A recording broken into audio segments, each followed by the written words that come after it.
is 10 days after the lockdown of the Federal Capital Territory, Abuja, Nigeria's commercial snap center, and of course, Nigeria's commercial hub, Lagos, and its adjacent state of Ogun is also on a lockdown in a bid to curtail the rapid spread of the coronavirus. Now, as at the time the announcement was made, almost 2 weeks ago, there were 111 confirmed cases of coronavirus in Nigeria, while at the last count, as of Thursday, the 9th of April, 288 cases have so far been confirmed in Nigeria. Welcome to the Situation Room of Television Nigerian, a platform where we'll bring you up to date on the COVID-19 pandemic as it affects Nigeria and elsewhere in the world. I am Charles Ibe, and with me today on the room is Daniel Atai. Welcome. Thank you. I'm A11. Welcome, gentlemen. Thank you to the very much. Situation Room. Thank you very much. And of course, we need to inform you, or rather remind you, that you are an integral part of this program, as we will need you to tell us how you fared so far under the lockdown situation. You can call us using the numbers on our screen, or you can go to the comment section and drop your comments, and be rest assured that we will share it with the rest of the world. Now, we'll take a quick break, and we'll be right back for the Situation Room to commence properly. Join us again.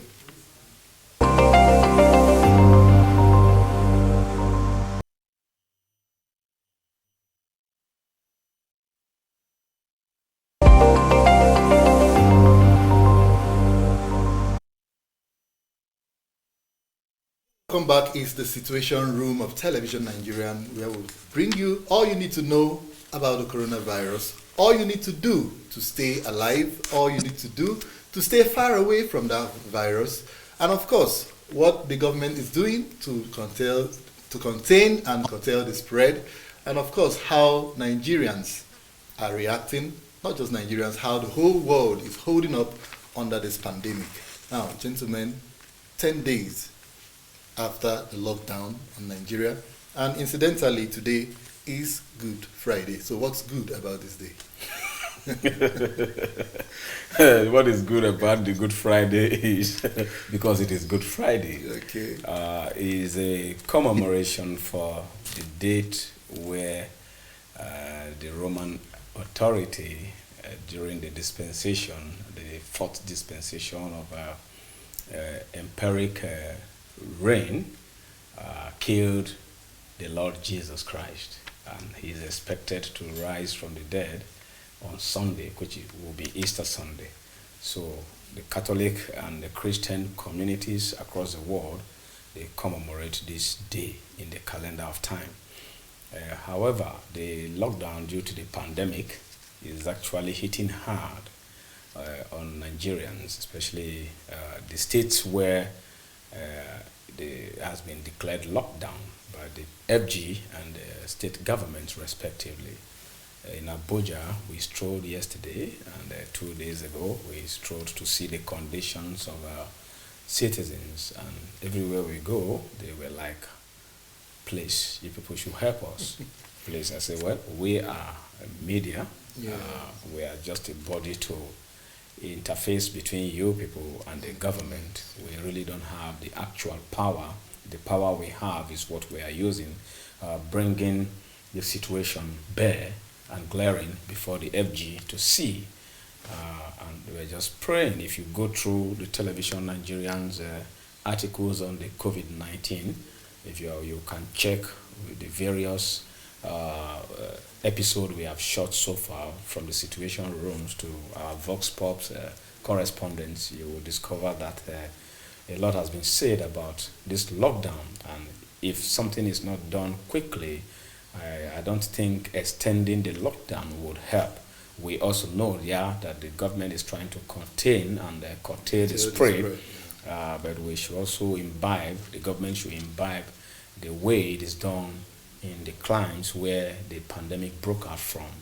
If you actually want to contain it by not spreading, by telling people to stay at home for real, we were blind, but their situation is getting critically worse, especially judging from the fact that many of them crying foul that nothing got to them from either the FG or spirited Nigerians. Oh. So that's the situation now. Okay, thank you very much. Now, Mr. May. Yes. Today is Good Friday. Today is and a whole lot of Nigerians will be hoping that coronavirus will die with Jesus today. Amen. And not resurrect again on Sunday. So when you are out there in the streets, what do you see the pulse of the people holding up 10 days after a lockdown?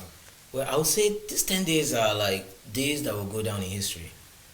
A time is going to come where this story will be shared by those who will be around, about those who are long gone. Yeah. There will be those who will be custodians of this very history that is being made. It has changed not just Nigeria but the world.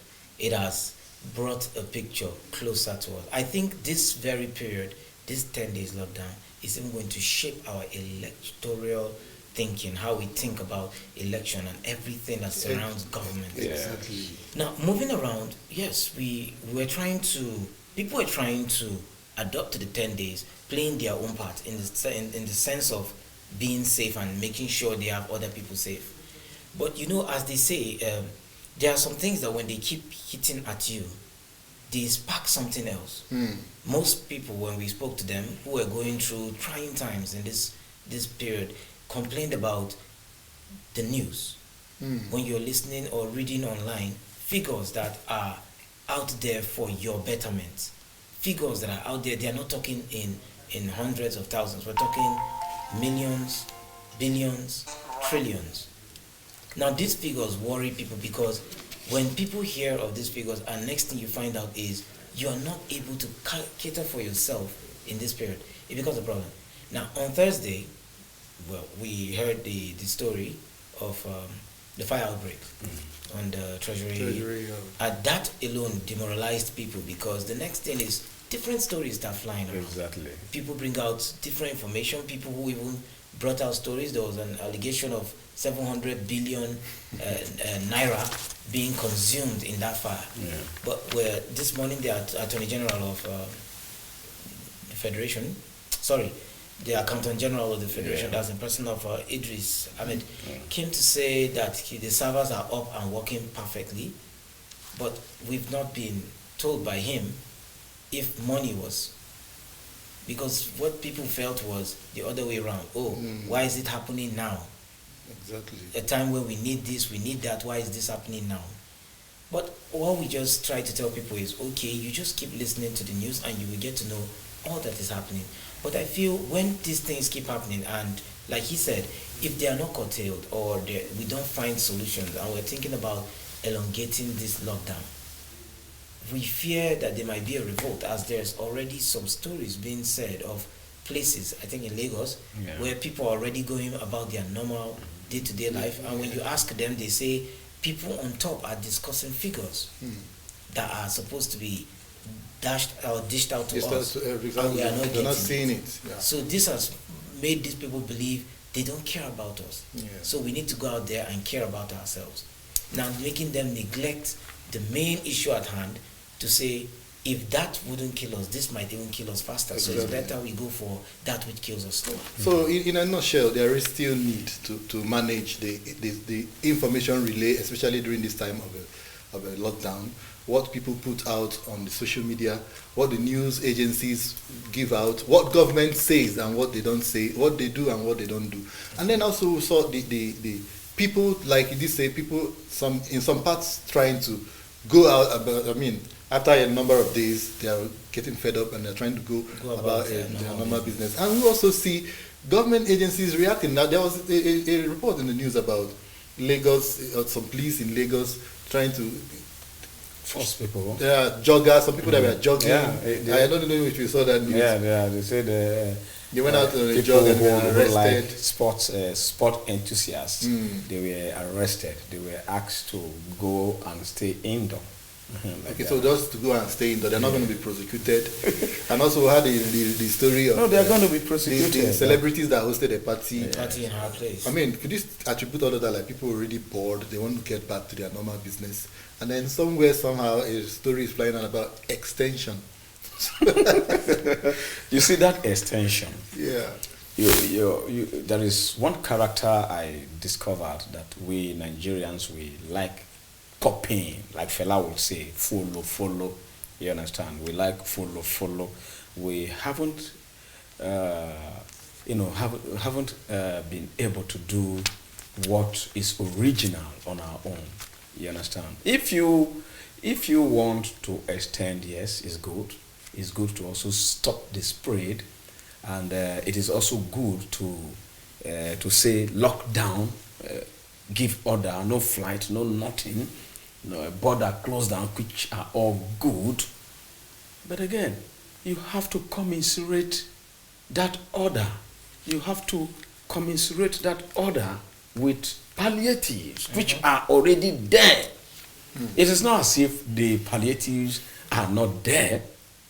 The spirited Nigerians, like you saw what happened in the Senate yesterday, even the Senate President, Ahmed Lawan, was complaining. You understand? That there has not been coordination as regard how this donation were handled. This is a sitting president of the Senate talking. And I hope he was not complaining that he hasn't gotten a palliative himself. No, he was not complaining that he hasn't gotten. He said the spirited Nigerians have donated 22 billion naira. Yeah. 22 billion naira. And we have the statistics. And apart from that, that is from spirited Nigerians. The NNPC had $28 million. $28 million.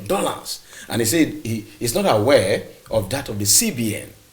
You understand? And other institutions that have donated.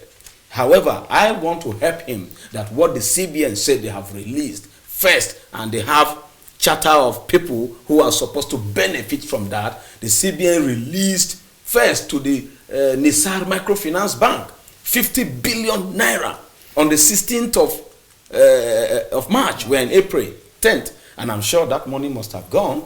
And if you look at, we talked about the criteria at which you apply for the loan. It will be tedious for the common man or that own a small medium scale to enterprises to apply, or for an individual, because the fund was meant for individuals whose shops and businesses have been hit by this pandemic, economic hit of the pandemic COVID-19. But how do you assess these things? So if you look at the reactions of the Senate yesterday, you would know that there is a problem. There is a problem. Now, isn't it a source of worry that even at that level, there's no coordination between the organs of government? The Senate is saying, I don't know how much or whatever, and they are concerned about how it's been endorsed. Doesn't it say something about the whole organization as Nigeria is being run? Well, is it a source of concern? I think there is a problem where most times we're hearing this phrase of "I am not aware" and "I don't know." It's becoming a regular phrase.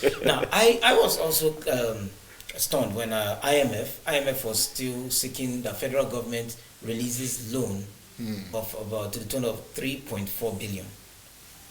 Okay, so I'm wondering, like, okay, 3.4 billion again loan, and they're saying it's because of the fall in oil price. Oil price, yeah. Now, I remember before this, the lockdown started, there was this arrangement where they said there was oil enough or petroleum products to last us this period, and apart from that, they made it look like everything was everything was ready. Under lock. I had a problem when they said within the week they will give you the palliatives, because I was wondering, how would you make that possible within? Are you not supposed to make that before? Now, I've spoken to someone in California once just to get an idea of how the lockdown goes on there, and they said we go out to job and we get our incentives. It's just that, yes, you must maintain that distance. Of which I have a problem with why they call it social distancing. Because when you say social distancing, it means you distance yourself from social activities. But you know very well that if I pick my phone and give you a video call, it's a social communication. So I was asking, maybe on a digital platform, social distancing or physical distancing? Because the distancing has to do with physical. But socially, it means I can stay far apart from you as we are now. I still have this communication. So you look at the languages we use in terms of pushing out a cause. Exactly. You know, when we come out, we tell people, we want you to do this. What are the modalities kept in place for us to be able to achieve the things we want to do? Because you're confusing some people who do not understand your language. All right. Thank you so much. That's a little bit of what is happening. Yeah. But you still want to add something? Yeah. Like he was talking about the social distancing, and it has become internationally accepted now. Is whether the distance is physical or not. But you have a point there. But that point is technically, you understand. However, what Nigerians are concerned about now is a fear of possible extension. You understand? Of the lockdown, possible extension of the lockdown, and the fear that have gripped even the National Assembly about the disbursement of the palliatives that the federal government, in their own or in its good way, gave to Nigerians. Well, even in that they are giving, it wasn't even still. I mean, it wasn't going to go around to all Nigerians. They mentioned I think they mentioned about 1 million Nigerians, and we are about 200 and something 206 millions. Yes. And if you look at it, there are already some regional sentiments because they said it is about the northern. I saw some news, I don't know whether it's verified, that it's just for the northern Nigeria where you have more of the poverty-stricken people. But who said there are no poorest of the poor in the southeast or in the south or the southwest? Even if we want to go statistically, that yes, money should reach everybody like it is, or food or succor should reach everybody like it's done in the US, in UK, that we are seeing. Most of the EU countries that have declared lockdown is that the government paid them ahead and came before with everything started. Exactly, before even the lockdown.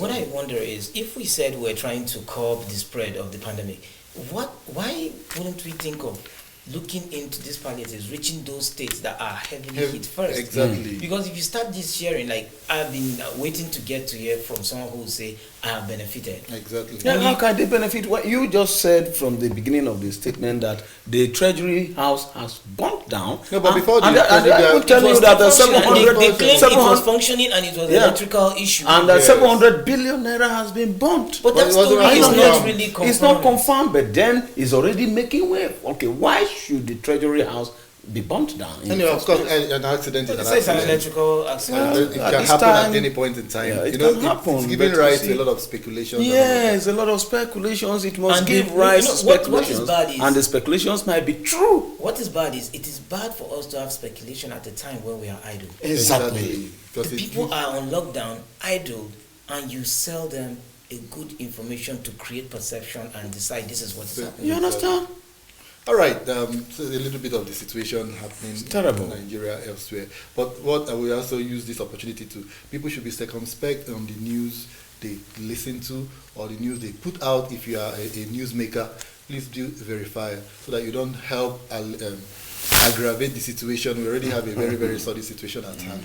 So what we say, what we do, will go a long way in making it worse or making it better. Let's go to the newsroom now to find out what is happening in Nigeria and some other parts of the world, especially in regards to COVID-19. We will be back after this. For disease control, bringing the total number of cases to 288. Out of the 14 confirmed cases, 13 were from Lagos, with 1 case in Delta State. Of the 288 recorded cases, 51 has been discharged, with 7 fatalities recorded so far. The confirmation came on the heels of reports from Bauchi State that Governor Bala Mohammed has tested negative to the virus after a second test conducted by the Center for Disease Control. The federal government has released a list of Nigerians who died of coronavirus abroad since the outbreak of the COVID-19 pandemic 4 months ago. The chairman, Nigerians in Diaspora Commission, Abike Dabiri Erewa, who made this known on Thursday night, revealed that 13 Nigerians abroad have so far been confirmed dead of the novel coronavirus, out of which 8 deaths were recorded in the United Kingdom, while 5 died in the United States.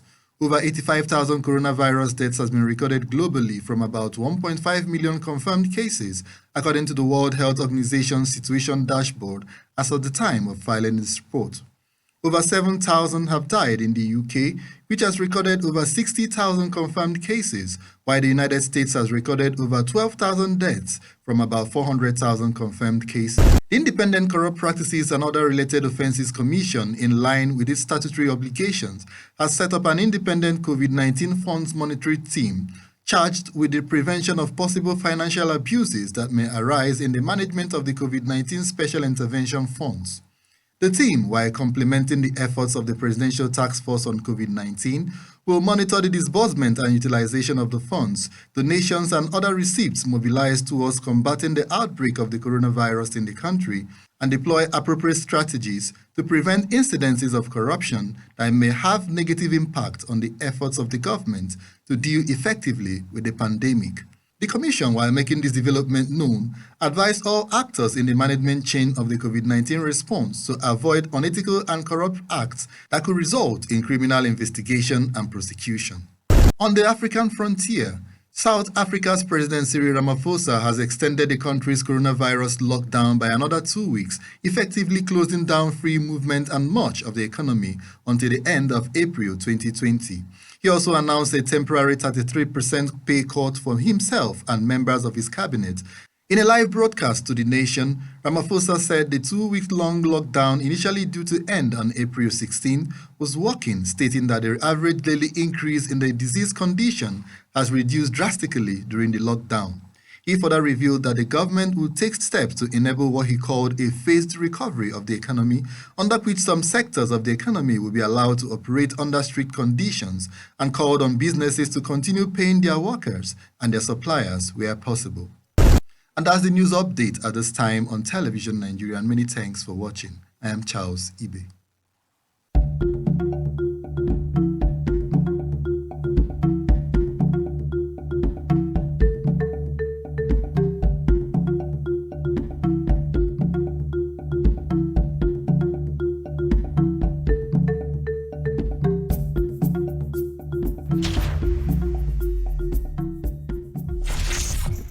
In a bid to contain the further spread of the coronavirus pandemic, we are here to talk about proper hand hygiene, which is one of the handy preventive measures. My name is Elvis Oga, and you are watching APR Health Tips on African Patriot Radio. You can follow us and like our page on our social media platforms at African Patriot Radio. Hand hygiene is the act of or practice of cleaning hands for the purpose of removing soil, dirt, grease and microorganisms, and this can be achieved by hand washing with soap and water, and also the use of hand sanitizers. So let's dish out the proper ways hands should be washed and the proper ways hand sanitizers should be used. For hand washing, it is advisable we follow these steps every time. Wet your hands with clean running water, warm or cold, and apply soap. Lather your hands by rubbing them together with the soap. Lather the back of your hands between your fingers and under your nails. Scrub your hands for at least 20 seconds. Need a timer? Okay, let me give you one. Hum the happy birthday song from beginning to end twice, like happy birthday. There you go. Rinse your hands well under clean running water. Dry your hands using a clean towel or air dry them. And for hand sanitizers, laboratory studies from Center for Disease Control and Prevention show alcohol-based sanitizers made from 60% ethanol and 70% isopropanol are able to inactivate viruses genetically related to COVID-19. These alcohol-based sanitizers are simple and convenient to use. They are often easy to find as well. However, the effectiveness of these sanitizers when used is based on several factors, ranging from product to quantity to proper technique and consistency. To use hand sanitizers correctly, place the recommended amount from the manufacturer's direction in the palm of one hand. Rub your hands together, covering your entire hand, including between your fingers. Stop rubbing in the sanitizers only once your skin is dry. Do this frequently. It is important to note, since sanitizers are alcohol-based, it is advisable to keep them out of reach of children because their intake could be harmful to one's health. Before we wrap it up, let's quickly take a look at the proper and correct ways of using face masks, since they could come handy during this period. Colored side out if you are sick and do not want to spread the germs around. Faint side, this is the filter part for when you are not sick and you want to stop the germs from getting in. I hope you find this helpful. I'm Elvis Oga. Let's endeavor to adhere to the tips. Keep watching APR Exclusive and stay safe.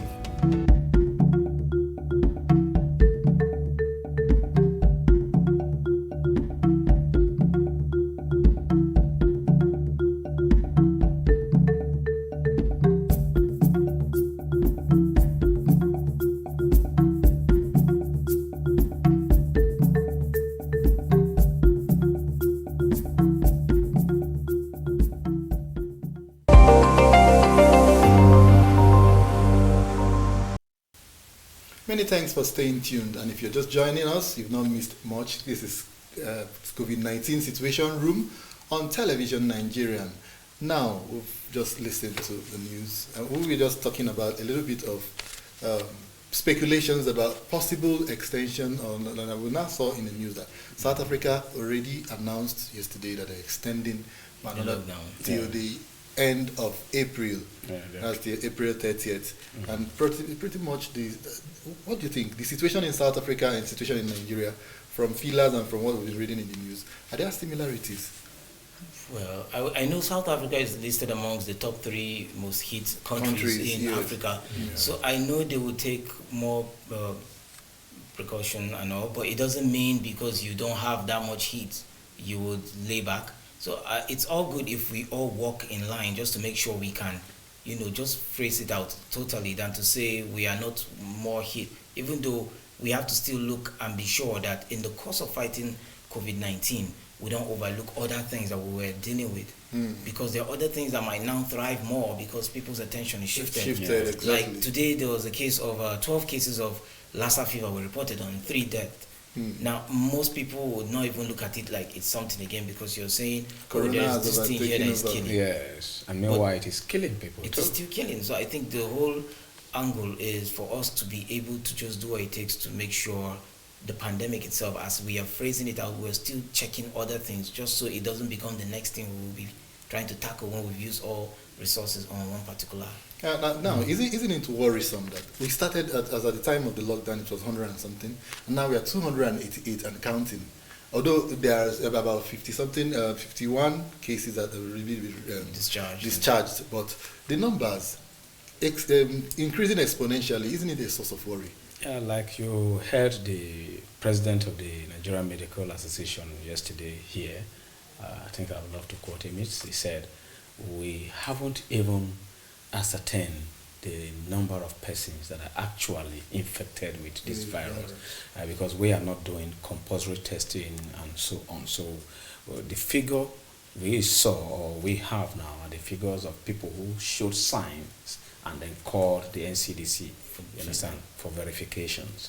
And if we are to go out to begin house-to-house test, like the kids, some of the kids are being here, given to Nigerians to go to test now, we will discover that a lot of people still have this infection, but then are staying at home.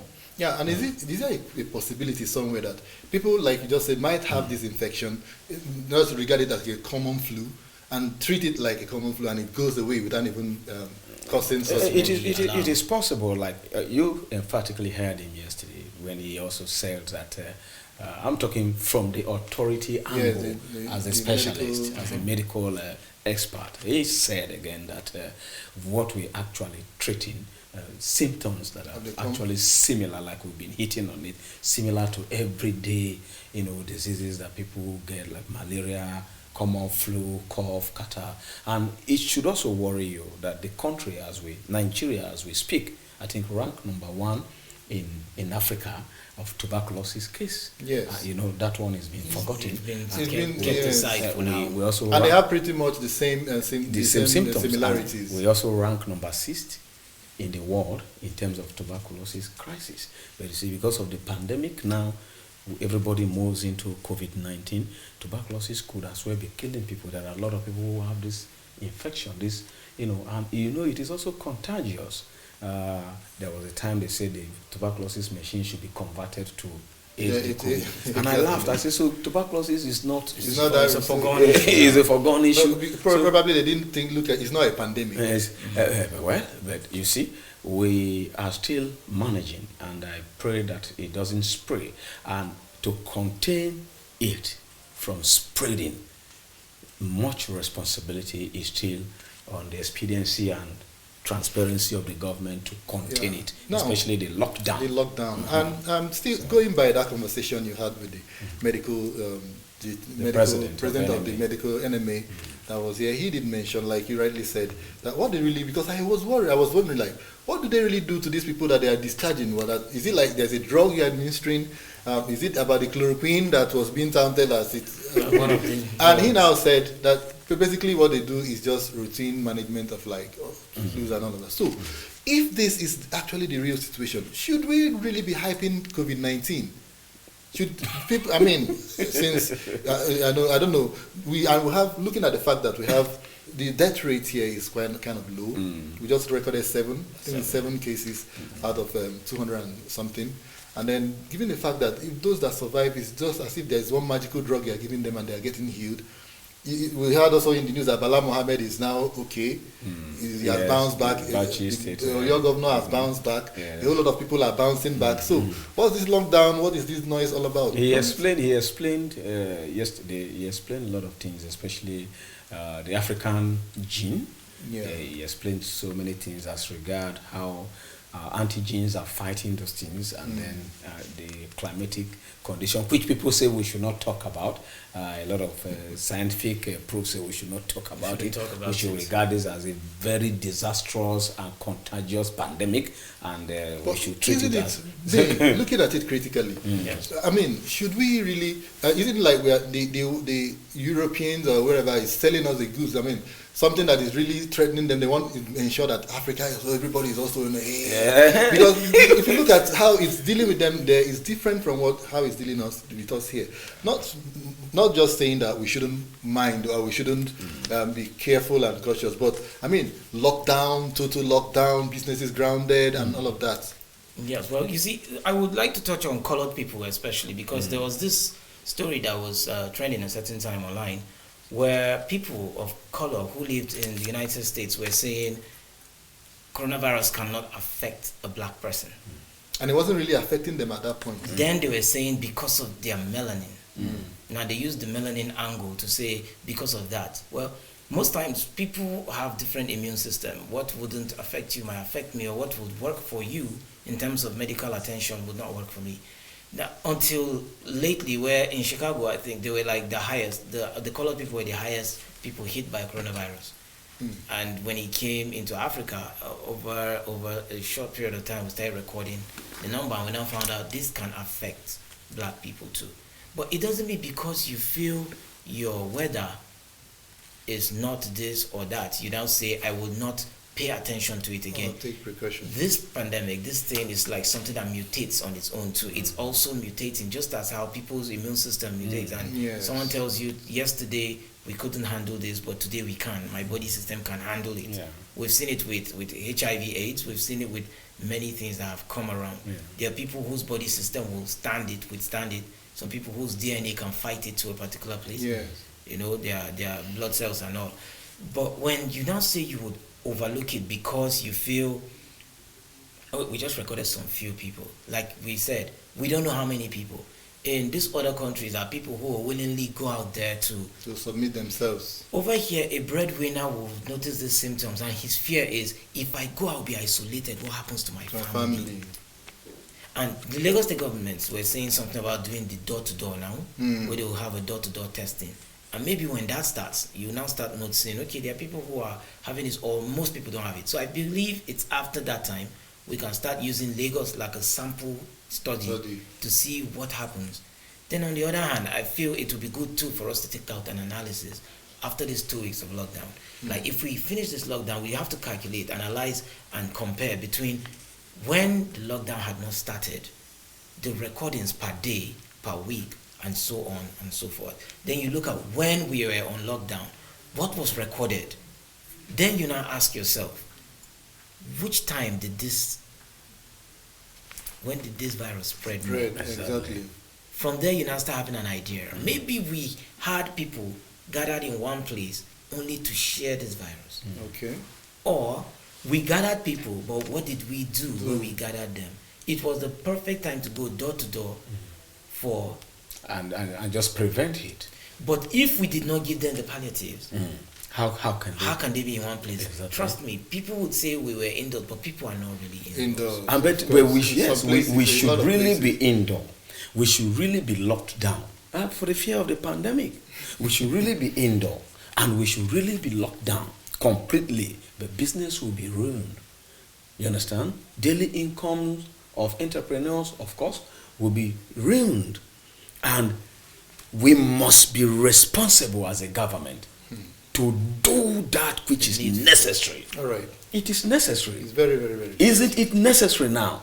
So, except if the government has something, to lie to us about, that something is not happening, and that is why I'm not giving you palliative. If not, I don't see why. And you know, the thing is, in this particular period, there's just I two don't ways. see why. There's just two ways people will get what they want or they need. It's either the government is giving it, or social interaction will bring it. So when the government don't bring it, no one will stay at home, because as it said, they said, if you don't get money, show your face, make person help you. But the other way, they say hide your face. But when you hide your face, you will stay there. All right. Okay, now the Presidential Task Force on COVID-19, they will be discussing with the President much later today. Maybe because as at the time of filing this report, could have started already. And they will be doing a review of the lockdown situation. So far, you understand. So the task force led by the Secretary General of the Federation said it had collected data to the effect, as at the press briefing they had yesterday, and they will be discussing with the President. And on the front burner will be the possibility of extending the lockdown nationwide, or possibility of extending it on those states, that the key states, or making a total lockdown of the country, or otherwise say everybody go about your normal business. Yeah. So what do we? Of course, Kogi and which state has asked religious gatherings to go ahead with whatever, and I don't see the government sustaining the lockdown with a lackadaisical disbursement of funds.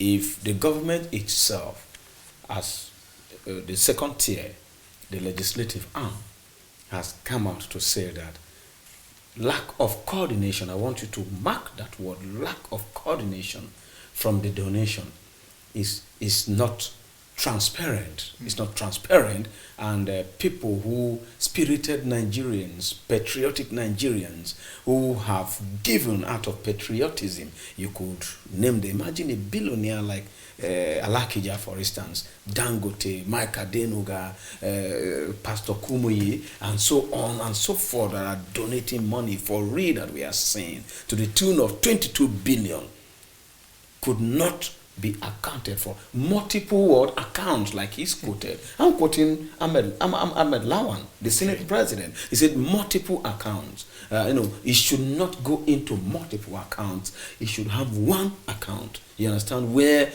it could be coordinated. And then we should have target from where these monies are coming from. The one from the government, the one from spirited Nigerians, the one from corporate institutions. These things are there, you understand? And then why are you trying to hoard it from the people or the persons this fund is meant for? And then you were called to give account of the one disbursed so far. You could hear Mrs. Uwai say, the statement yesterday, you understand? It is unbecoming to say that you can't actually give account of those persons who you've distributed the 20,000 naira to. What is expediency in that regard? It is even required of you in any office that you preside to give account, to be transparent, to be honest. Perhaps one could say, I'm not advocating, or I'm not taking standing up for her, but this is still work in progress. They've not finished with the disbursement. Perhaps people are still in the field. As she's speaking, maybe they are still dishing out some of those monies, and you say you've given so and so. It could be a contradiction. But the Senate has called them for accountability. So if you began a thing for 10 good days of a thing that is supposed to be 2 weeks for lockdown, because we are talking about possible, increase of the lockdown, or furthering the course of the lockdown. If 10 days out of 2 weeks, which is 14 days, you cannot give account of how you've disbursed palliative measures given to you by the federal government, are you worthy of that office? That is what you should. And should Nigerians citizens who has obeyed the order, the directive of the FG To stay indoor, disregard their personal income, disregard how their daily needs, they go about to meet up their daily needs, and you want them to die because you gave an order that is not fruitful, that is not working, an order that, a directive that you yourself aided nothing towards it. Nobody will be locked down in that way. And if the police, the army, or whatever a body that is concerned in enforcing this lockdown, they should use their head. They should definitely use their head, because it will come to a time if Nigerian government further this lockdown without evidence, vivid evidence of palliative to Nigerians, I tell you, Nigerians will revolt. But Nigerians are also known as being peaceful. Yes, No. we are. You know, Pelas portrayed it in his song "Suffering and Smiling." We are used to a whole lot of things. Nigerians can contain. It is in Nigerian gene to persevere in adverse situations. I'm not envisaging a situation of a total opera about lockdown. But then that doesn't mean the needful should not be done. The needful has to be done. Yes. You don't put the cart before the horse. Yes. You put the horse before the cart. You And have then, to plan and then do diligently as how it is supposed to be. Yes, and also not forget do your part and let's do our part. Administering Nigeria is not a joke. I mean, I feel for those people who are in those. I feel for Mr. those President positions too. I feel for because him. it is not easy. Don't forgetting the fact that with this palliative, even when from the announcement initially, at the initial stage, a lot of Nigerians had issues with it because it wasn't supposed to go around. It means regions or on a regional basis, even on an individual basis, a lot of people came up with suggestions. Use the BVN. Use the BVN. Use electricity bills. As long as NEPA has been, PSCN has been distributing bills, they can track use people. that. You can use that to locate Nigerians Houses. wherever they are. Yes. And there was even a suggestion like, okay, if you are saying that a lot of rich people don't need this, if you look at anybody that has 200,000 or above in his account, don't give that person, he doesn't need any palliative. You assume that the person can take care of himself. Of course. For those who do not have these bank accounts, or those who have this BVN that has little or zero on their account, you really need this. But the government, in their own wisdom, decided to have to go through the poverty register. And okay, No, there is no wisdom. If the first world countries, nations, like the UK, like the US, and the Asian country like China could do that, and you are following these examples, and you've gotten money from the World Bank, you've gotten assistance from the World Health. they are still seeking for Yes, assistance. They are still seeking for assistance. Even if they are seeking, they have gotten. You've gotten some. Because you understand, if you have not gotten to resuscitate what is happening, you won't declare lockdown. You won't follow the norm of lockdown. You wouldn't want to follow what they are doing, because we are a member nation of the United Nations organization, and anything that they decide from there, all the nations have to oblige. So all the principles of this obligation has to do with the responsibilities that follow. That's why I said loyalty is a consequence of responsibility. You can't tell me to be loyal to you when you are not responsible for me. It is impossible. All right. All right. So just a quick reminder also that, like we said at the beginning, you are also an integral part we have a of call this. coming from an outside one of our own who wants to probably contribute. Hello. Hello, you are live on TVN. Oh, thank you very, very much. I have been following your program very actively of late. All right. Your name and where you are calling from, please, sir. Okay, my name is Peter Thursday from Port Harcourt. Okay. All right. I want to make my point very, very clear that some of these states that are lifting ban on the stay-at-home order to say that some people can go to church on Sunday or even go to mosques to now pray are doing but the wrong thing. As a matter of fact, they are probably agents contacted to help in spreading these virus, because if you lift the ban or stay at home, people need to go to probably Sunday service, Easter Sunday, or go to mosques to pray. Have you also had meeting with the virus to say within these days don't infect people? So it is development if the president extends the stay at home. It's going to be hard on us Nigerians is good for us so as we can to experience what USA at the moment is experiencing, or Italy, or even Spain. So we are a very large people. You and I know that the northern brethren are large in number with a lot of illiteracy there as well. We cannot allow these things to spread. I was checking through the news yesterday, and as far as yesterday, it was 14 new cases, meaning that by the day, the index cases are increasing. So I think Nigerians should even call on government to extend the stay at home. And at the same time, I want to use this privilege to call on all well-meaning Nigerians, not to just depend on government to help people. If you can help a neighbor of yours or someone on your street with a meal for a day, go ahead. Government cannot reach out to everybody. Of course. This is my belief. All right, Mr. Peter, I believe you are also keeping the tab on development as regards to the palliatives the government announced and how they are disbursing this. Could you say you are comfortable with what is happening at that point? Well, there are different conflicting stories to say that they are not being able to account for who they have given something to or who they have not given something to.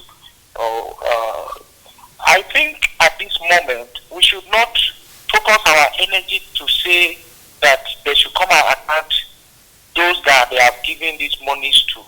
At this moment we are faced with a war, and everything necessary for us to fight this war is what is important. They don't have time to start gathering data now who they have given money to or who they have not given money to. I think we should call on our government to do more instead of telling them to even account for the ones that they have done. Good. Now you are talking, sir. Now, calling on the government to do more, what advice would you have for the government now? Well, my advice for government and Nigerians is, one, the government cannot operate beyond the space we can give them as citizens. When this government came, I'm not a lover of Buhari, but when this government came, they appealed to us that we should bear with them. They are going to suspend the importation of foreign rice. Some of us took to the street to say, no, this is a wrong move, because we didn't believe that they have capacity to make the agricultural sector, provide us with the necessary food. But today we are enjoying locally made rice that we don't need a foreign rice again. Just imagine, now that land and sea borders are shut, if we were not producing our own rice, what would have happened to us? So I believe that Nigerians should give the government opportunity to serve us better, and also to tell government and government officials, this time is the best time for you to eat public money, and also this time is the best time for you to get yourself registered with the EFCC. After this pandemic, I'm sure a lot of people that have eaten public funds, courtesy of this, will go to prison. Look at what happened during the procurement under Goodluck Jonathan, where a lot of funds were mismanaged. Those people never believed that one will be changed of government, and people like Dazuki will be sent to prison, and people like the former service chiefs will face the music. So for those that have decided they are going to use government office to not or take people's public fund at the moment, they are going to face the music, because I know this government is a government to corruption. All right. Yes. Thank you, Mr. Peter Gosday, for reaching us from Parakot. Thank you very much. Please, you people should keep this station going. We are enjoying it from Port Harcourt here, and your conversations are also very, very, very on point. Thank you so much. Thank you. Thank you very much. All right, that was a concerned Nigerian calling from Port Harcourt, telling us what he feels, and he's of the opinion that if possible, it should be extended. It's to be extended. But he also advised both citizens and Nigerians to cooperate. And let me add this for the sake of those who are watching us from any part of the world. The numbers are displayed like Mr. Charles said, but for the benefit of those who are vision impaired, let me read out the numbers to you so that you can give us your reactions from wherever you are watching us from. Remember, if you are watching from outside Nigeria, put the country code first, +234. Then the digits are 081 3701 5949 or 070 5432 7616. You can reach us there. And you can also drop your comment on the WhatsApp page or on the Facebook chat that you any angle you are watching from, drop your comment on the social media platform. We'll read them out. All right, the lines are open. Please call, please text. Tell us what you feel, what is happening in your environment, how the lockdown is affecting your business, your life, especially the social distancing like we did talk about. But now, gentlemen, earlier in the week we saw the visit.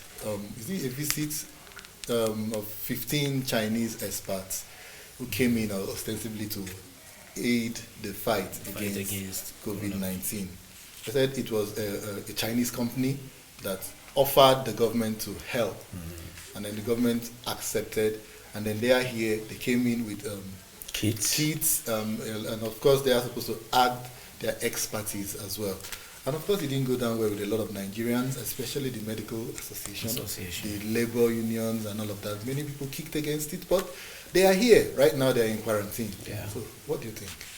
But before this happened, there was a story that came out shortly where they said Nigerians were being thrown out of their homes and threatened to be deported in China concerning or regarding coronavirus. Especially in Guangzhou, particular city. Yes, and the thing is, we've not really been told of any Nigerian case there, or anybody, maybe they are, but it has not been brought to our notice in that light. No, there are a lot of it. I saw a report on BBC.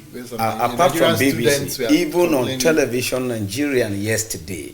Maybe you've not gone through the comment box. Okay, yeah. Nigerians in China they reached us with their videos. I have been in touch with the essay to the president on a diaspora issue at Dabire, Abike Dabire.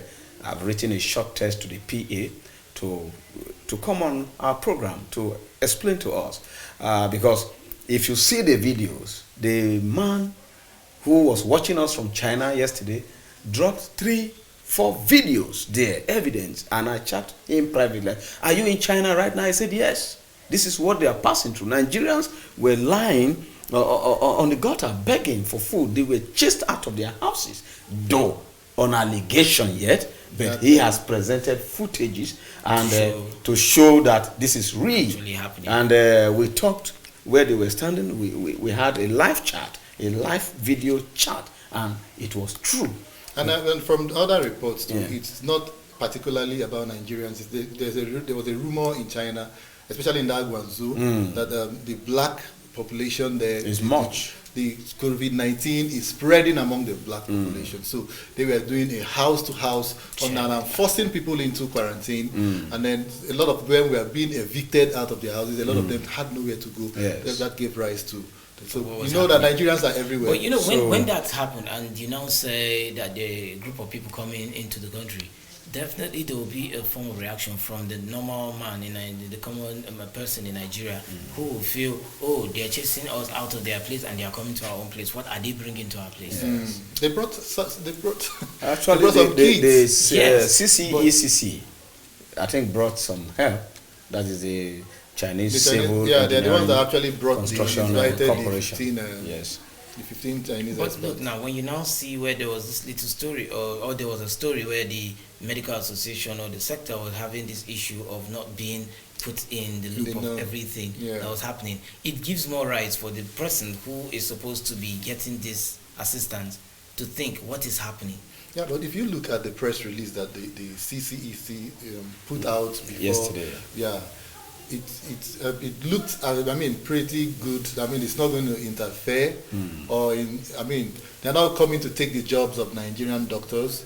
they will ask. They said if asked, they will. And not forget that we have a couple of Chinese also in Nigeria here. But I don't know, that was the point, I didn't get it right. Is it on interrail, is it allowed for foreign citizens to bring in doctors to come and treat their own people, especially in a lockdown situation? In a lockdown situation, they flew to using airpiece to fly them to China. Fly to China for about 14 hours, return about 15 hours with those 15-man medical experts that the CCECC gave Nigerians. And then they said the concern of the enemy, and we're also trying to reach the enemy president. He was on set. I want to use him to reach the Nigerian Medical and Dental Association, because they are the body responsible for approving clarification, certification, if you are to come from anywhere to operate as a doctor, here in this country. So I've been trying to reach him, because they have to come and clear the air. If this is happening, then where is the law that we have guiding, the safety and whatever, the norms, the etiquette of the NMA and the Nigerian Medical and Dental Association? So we cannot say in a neo-colonialism per se, due to age, due to help, due to what economic tie we have with them, they will jettison our own etiquette that safeguard our lives and properties. But it as is citizens. also, it is also on record, and in fact the NMA president, when he was there, did also allude to the fact that the Nigerian doctors are working under some favorable conditions.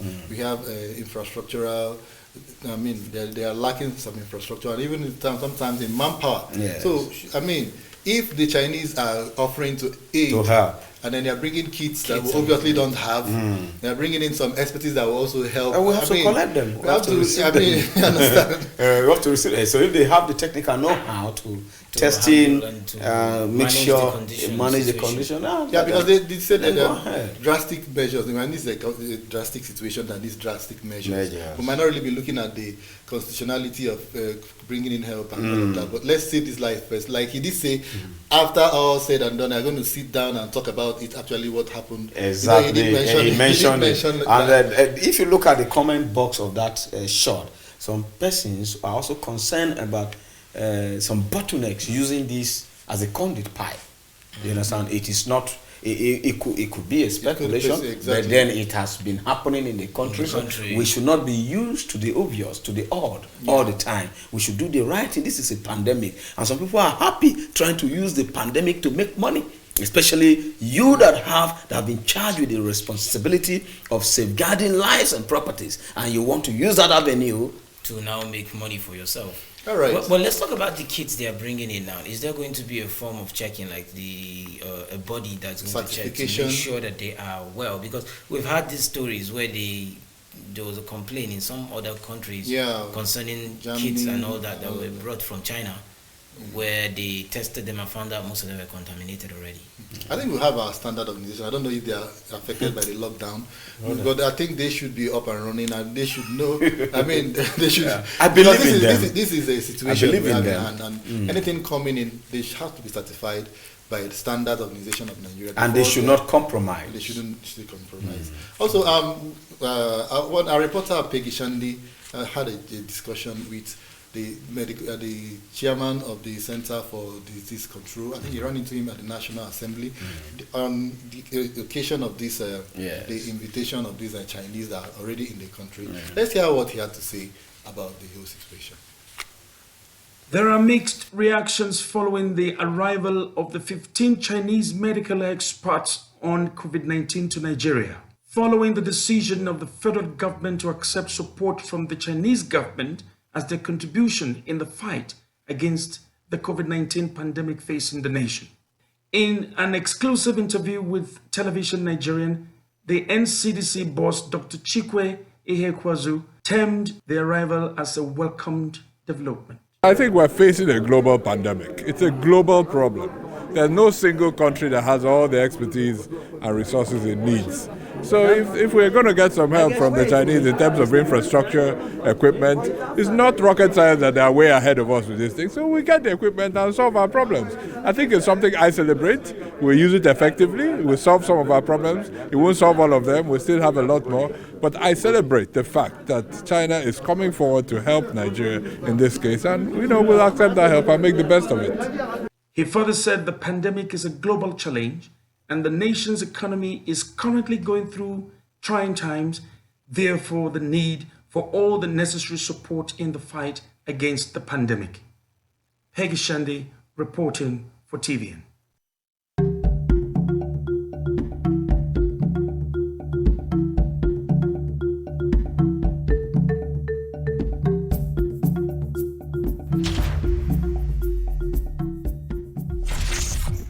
In a bid to contain the further spread of the coronavirus pandemic, we are here to talk about proper hand hygiene, which is one of the handy preventive measures. My name is Elvis Oga, and you are watching APR Health Tips on African Patriot Radio. You can follow us and like our page on our social media platforms at African Patriot Radio. Hand hygiene is the art of or practice of cleaning hands for the purpose of removing soil, dirt.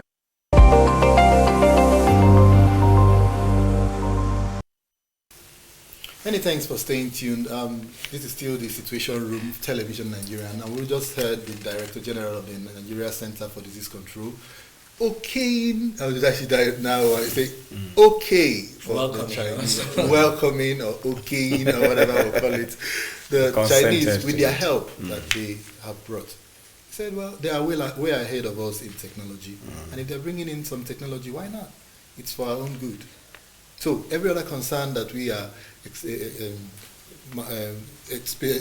giving out there about the test, the kits they are bringing, whether they are infested or they are substandard and all of that.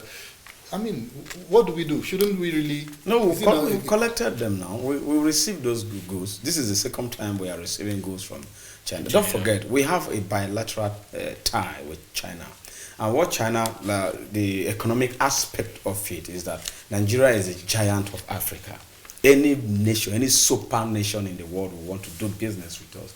Of course, I know that. The speculations and the fear, we have to also let them know. I get what I'm saying. Because don't forget about the Trojan gift.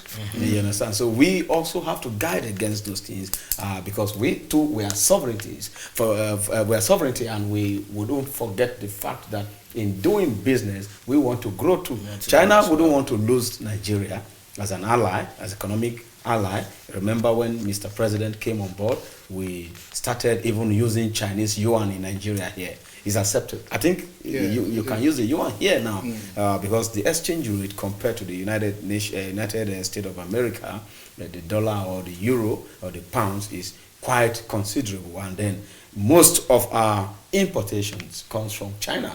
So they would want to maintain that tie, that relationship, and we should also understand from that angle. But while we are doing that, our citizens are paramount concern to us in their country. Exactly. In their country. It was in the news yesterday that the Foreign Affairs Minister, Onyema, he had an interface with the Chinese ambassador, especially on the treatment being meted to Nigerians. Yes, they have to stop that inhuman treatment because this is business now. This is economic relationship, and we are trying to maintain the status quo. If our citizens' lives and properties are threatened in China, the tie that we have may not go well. Perhaps isn't it a good time for Nigeria perhaps to move into China and evacuate Nigerians who are willing to come back, like it was put out. That is why I'm trying to reach Abike. And yesterday when I heard her statement that about how many thousand Nigerians, 1,000 Nigerians across the globe wants to go, and she is giving a proposal to the federal government, to make her act, and more Nigerians who are willing to return. Should come. But we are much concerned where they are being treated inhumanly. All right, let's go out there on the street and find out what Nigerians actually think about the visit of these 15 specialists, 15 experts, from Chinese experts in Nigeria, that who are here ostensibly to offer help to curtail the spread of coronavirus. Lucky Wanko was on the street. Let's find out what Nigerians are saying about it.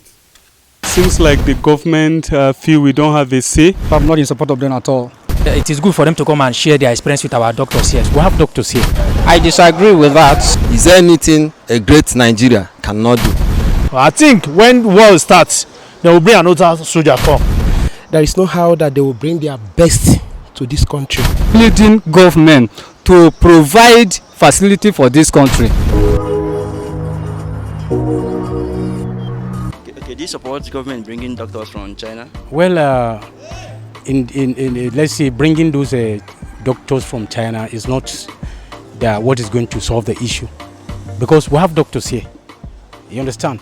If had it been all our hospitals are equipped and they will have essential materials to be used, there's no point of bringing anybody from China. Okay, if it is so, China they have the same problem. Do they do anything about this? A lot of people die in China, but if you see in Nigeria, we're not having a lot of casualties. We just have minor casualties. You understand? What's the essence of bringing those? There is another ways of spending money again, and people are here hungry, no food, nothing. They are bringing people from outside to come and say they are going to help us. Why didn't they help their people there? You understand? So we are not in support. We are not in support. So do you think government have personal intention of bringing them? Yeah, they're having personal intention, because I don't know. Maybe it's because of the money they say that they should share to the masses. That is what is making them to say they are bringing doctor. At the end of the day, we're going to hear that we spend so amount for those doctors. That's why we didn't get money to spend for our masses, which is not good. People are hungry. People are suffering. You understand? So we are not in support. You understand? They have their own personal interest in all those things they are doing. I disagree with that. The reason is that from the records that we had this morning, our Nigerian doctors, they are doing very, very well. We have seen COVID victims about 44 that are being released out of the total of about 240. And we just recorded only 6. So I think those doctors should better be sent to places like Italy, where there are more death rates than in Nigeria here. So you think that they will not contribute? They will not do anything? Well, if they are coming to just to supply the equipment, I will agree to that. But if they are coming to, from what I've heard, they are coming to come and work with us. So like that, I disagree with that. No, I'm not in support of them at all. Because if you remember what happened to Italy. So when the Italy government invited the Chinese, so you can see the people that are highly infected, and you can see the death rate in Italy. So personally, when they brought out the issue, the idea, I wasn't in support at all. I wish Nigeria all the best. So for the fact that the masses, we don't have someone to speak for us again, the government are not out there to speak for us. So the so-called Minister of Information, Lai Mohammed, and the cabal, so they are the one that really injected this idea. But we, the masses, are not in support of it. But God will see us through. But what do you think will happen as they arrive already in Nigeria? All right, to me, all we have to do, we have to pray. Because if you remember, when this thing started in February, the Chinese government said that we, Nigeria, we should expect the worst. So I see no reasons why we should invite their doctors, how specialists they are, compared to our own. So until we discover our potentials, if not, we, Nigeria, we cannot get it right. So we have to believe on the kind of the doctors and the nurses that we have. You can see so far they are trying. Since this what's called the coronavirus came to in Nigeria, you can see our doctors are really trying. Of course, they are really trying. So I see no reasons why we should invite the Chinese doctors to our country again. But I wish Nigeria the best. They are an expert. Our Nigeria doctor, they are also an expert. But those people, they have the facility than Nigeria doctors. Because if any of our people sick, they will take them, fly them abroad. That is to show that we don't have adequate facility in this country. So we need it. When there is availability of facility, then there will be no need to invite them come again. But since they invited them come, they should allow them to do what they want to do. So now they are in this country, let them go for research and bring it to an end, to a logical conclusion, so that this things of the past. So we supported them. Since they have around, they should allow them to make a research and bring to an end. But does it mean that Nigerian doctors cannot make those research? Nigerian doctors, they are trying. They are trying. But I'm always emphasize on this facility. What we have in this country is not enough for us. If they want to go, like for instance, if you say that army has power, what give army power is the equipment. If they have enough weapon, then they can wage war. So since our doctor in this country doesn't have much equipment like that, they will not be able to do what they're supposed to do. If not, they can do. I myself, some years ago, I do go to hospital in Gwarimpa, and this Gwarimpa doctor, they were there. So Nigeria doctor will invite German doctor, Oyibo doctor to come and see what is happening, or invite any little thing, they will carry them along. Because of what? Because they have make an extended research. They went a vividly research, and they came out with the research. They discovered that yes, Nigeria doesn't have a lot of facility in this country. So we are pleading government to provide facility for this country so that our doctor, they will improve more. They are be trying. Honestly speaking, they are trying, but it's because of the technology that is limiting them. Support. So why do you support them since they are just having? Have they not done it in France? They went to France and they cured their citizen. So coming to Nigeria does not mean they are coming here with a virus or whatever. People are just being mischievous and politicizing what is ravaging the whole world today. The Chinese came on their own willingly. They say they are coming here because of their project in Nigeria, the CCECC project, the railway, the airport, and all those stuff that they want. In fact, they coming here is not on the expense of the federal government. It's their country expense. So do you believe that they will wipe away virus in Nigeria? Since they've not wiped away, it's still in China. Do you know there's a state now in China, that Wahum or whatever, that you don't even find a patient again? Nigeria, like some people were saying yesterday that they don't believe there is this thing in the country. How will you say you don't believe? With something that is ravaging the whole world, Nigeria, even the British Prime Minister is suffering it now. He's now in their intensive care. Then why will Nigeria say they don't believe there is coronavirus? In fact, I don't know. Everything about Nigeria, we put politics into it. Well, they don't know why they are here. They know why they are bringing them. If it will not favor Nigeria, Nigeria government will never go for them. Right? So, does it mean that they are not doing?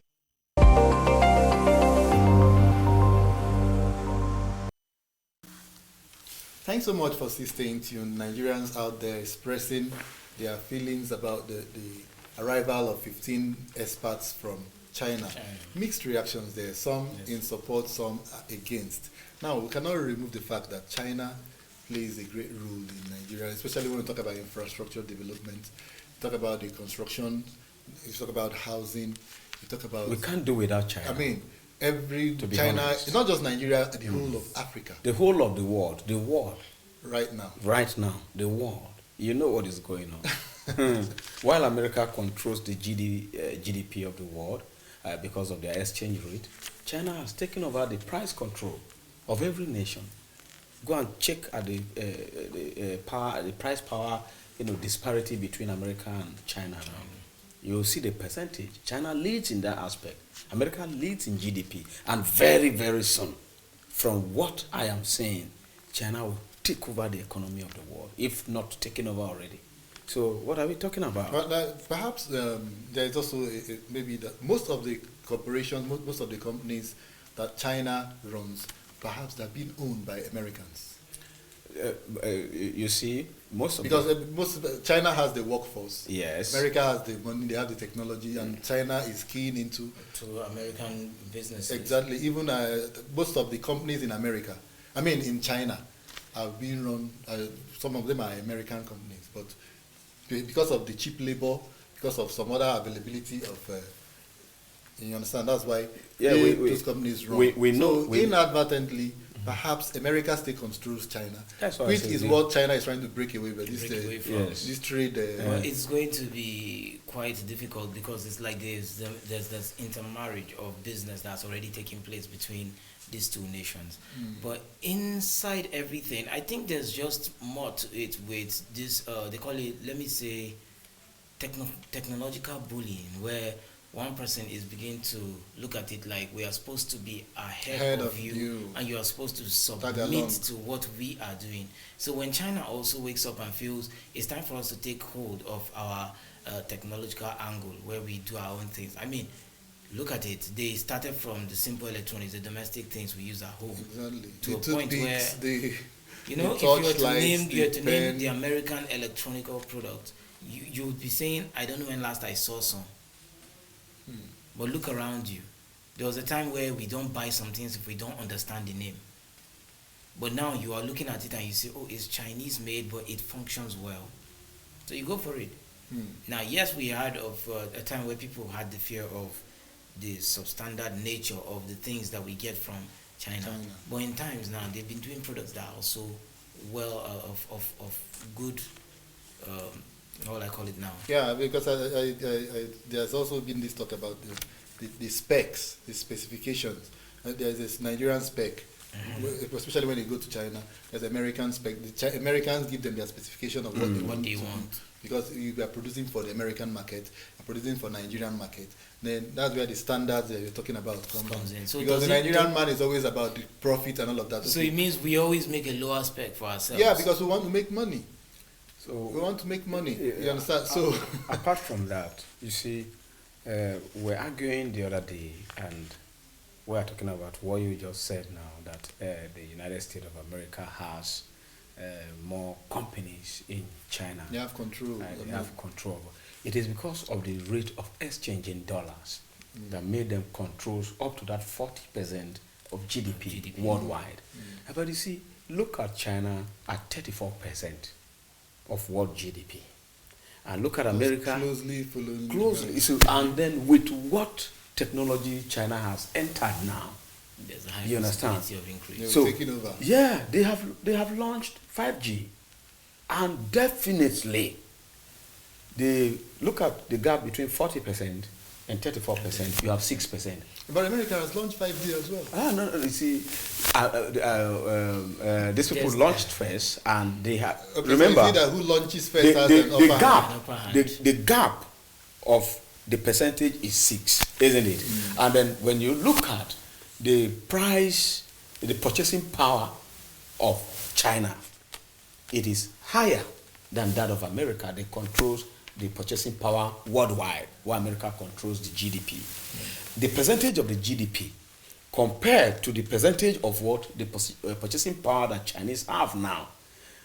If China have gone ahead in this new technology, definitely the nations that always troop into China for products, even America, there is a concern, worried American economies are saying that even the slippers they wore, the beds they wore, the shirt, most of the shirt have been manufactured by Chinese. Now, so I understand where you're going to. So you are very much on point, and also, but don't forget the fact that right now we've seen a kind of a backlash against China. I don't know whether it's conspiracy or not. People are saying what China is not, especially when you talk about this substandard thing. Substandard. Do you think those people are still going to allow China to continue being the one? You know, but what they create for them is not substandard per se. It is because the price is low. If you compare the dollar and the yuan, definitely the dollar is higher. And when you convert it to buying things from China, it's easier. And they have the production. And now don't forget. But even the 5G, it's not like China is going to come about this alone. Exactly. I know they were supposed to be in connection with other countries. And we heard recently where Boris Johnson was already backing out of the 5G. The 5G deal with China. Because Huawei, the Chinese company, launched it in America. I get what I'm saying. And so American users all trooped in to buy Huawei instead of using American product. products. So it's economic tourism. No, but you have to look at the Huawei itself that you're talking about. Who are the people that are like the stakeholders? Whose money is holding this company? Exactly. You might just find Bill Gates inside. Exactly. Of course, we're saying that America controls most so of it might just be a name that has the China affiliation, but it's held by a certain not only having China affiliation. I'm not making sense to you yet. What I'm trying to say, let's say we have 196 countries under United Nations who troop to China daily to purchase. That's the purchasing power. Okay. You understand? And then you have, out of these 196 countries, maybe you have 10 that goes to US to purchase. So you see the purchasing power and the production in China has taken over. So to break that jinx, it will be difficult for America, especially with this. Can you also look at it from this angle of what happens? I think Mr. May, you might have more knowledge here in the music industry. Okay. When you talk about this artist is so popular, the whole world is selling millions, but then the label controls almost what if you like go platinum and sell billions of records in it. It is still maybe they are giving you just a percentage of what you what the whole people, the whole hula baloo is all about, but you might not know. It's called business. It's exactly. That is what and this is what China is breaking out of. In fact, they have taken over since 2014. Oh, really? They broke out of it, and it's a cause for concern. Is a cause for economic concern for the United States of America. But you know, there were many things that they needed the United States companies to come through, that when the United States started backing out and giving them sanctions, they were not able to further in some of their exactly. So I was going to ask that question. What was the they were not able to further trade sanctions because of the production, especially the story of the chip, the financial ability of the product. American product. I get what I'm saying. Now, if they have been able to break out and they have the senses, the requirement, they know the test of the United States government, they know their capability, what they can do. They have also the technical know-how of what America wants and what America have. They can as well do same in their country and serve the world or serve Americans. Even American citizens will have to depend on them. All right, that is what is going on. I think what we're going to take away from all of this. Except we'll bring an economist. You are an economist. You are one. We're not being an economist. This is because that's one of the good things. One of the good sides of COVID-19 is bringing home the reality. Yes. Now, America, Nigeria, every other country is going to think twice about having dependency syndrome. Yes. We're talking about local content. Yes. Nigerians are going to wake up. I said maybe the government still wants to go back to sleep. Well, the government... cottage industries. What do we really depend on China? Americans are going to begin start thinking now, Trump is already singing America first. They are talking about jobs and all of that. You understand? The other day he was talking about these palliatives. There's a term they used. I think Nigerian government used it recently. When they come back, I'm going to... Incentives? It's not incentives. There's something about small businesses giving an incendiary to small businesses. SMEs like trying to... Exactly. So America is thinking home too. You don't think China has the upper hand to run solo, because they still need the whole world. They need even Nigerians. So what will happen when we begin to think about made in Nigeria products? We have the technology. Go to Aba. We have go to every other place. We have rice made in Nigeria. Yes, we Each have state have the their own technologies. brand now. Go to the east. Let's take over in food technology first. What everyone is looking the one at that now, is very close to us that we can take. What everybody is looking at now, the major nations that are in the top league lead in this battle of the league for supremacy. What is going to measure your supremacy has a lot to do with the loyalty you're going to pack behind you. Exactly. So I think at this very point, what everyone is looking out for is, who is loyal to me? Where does your loyalty lie? So China is not waiting for you to ask them for They are coming with age. They will tell you, let us assist. They are coming with business age. That's the angle I'm saying it. Now, I think the Nigerian government, you guys are listening and you guys are watching. I think and Nigerians too should also be clear that the age China is bringing perhaps is to just, make us stay with them for business type, for economic Do you know why? Don't you think that even our leaders, even those who are in government or those who are not in government or aspiring to be in government, should also take advantage of this and try thinking at this very point, how do we keep these people together? I was actually worried. Which people? Us. Yes. Because after this whole pandemic issue, this is going to dictate a lot about how our government will go, how you will elect your next leaders. Yeah, A whole lot will come from what you've seen and Exactly. Except a country that is not. But the campaign is but now. from what is happening now, if we want to go political, and then you want to decide the next election, the APC administration versus the PDP that is forcing, gigantically fighting, you can see it is glaring. Except we practice what we preach. Because I don't know how to compromise facts. You understand?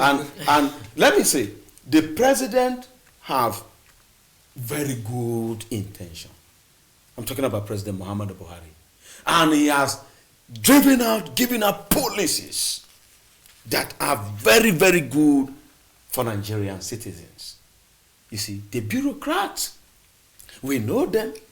You understand? And he knows them. And he knows them. So, but he cried out and said they want to kill him. That he came fighting. The president did that. You know what he said was that you could see, I'm trying to fight corruption, and they are fighting me back. It's a way of saying, I'm pushing and they don't like it. They even want to ask me out. Are you trying to put it like this, that there is a child, now the child has been given the chores that the child is supposed to do, but there is no type of sizable punishment? You have prodigal sons. You have prodigal sons. You have prodigal children everywhere. You give out this it's terrible. Commands that they should be carried out for the betterment of the people. Yeah, and it's not done. It's not done. It means, is there no way they can check and balance? And if they can check and find that it was not really balanced, there is no way some people can be punished, because most people are living above the law. That is why I say bottlenecks.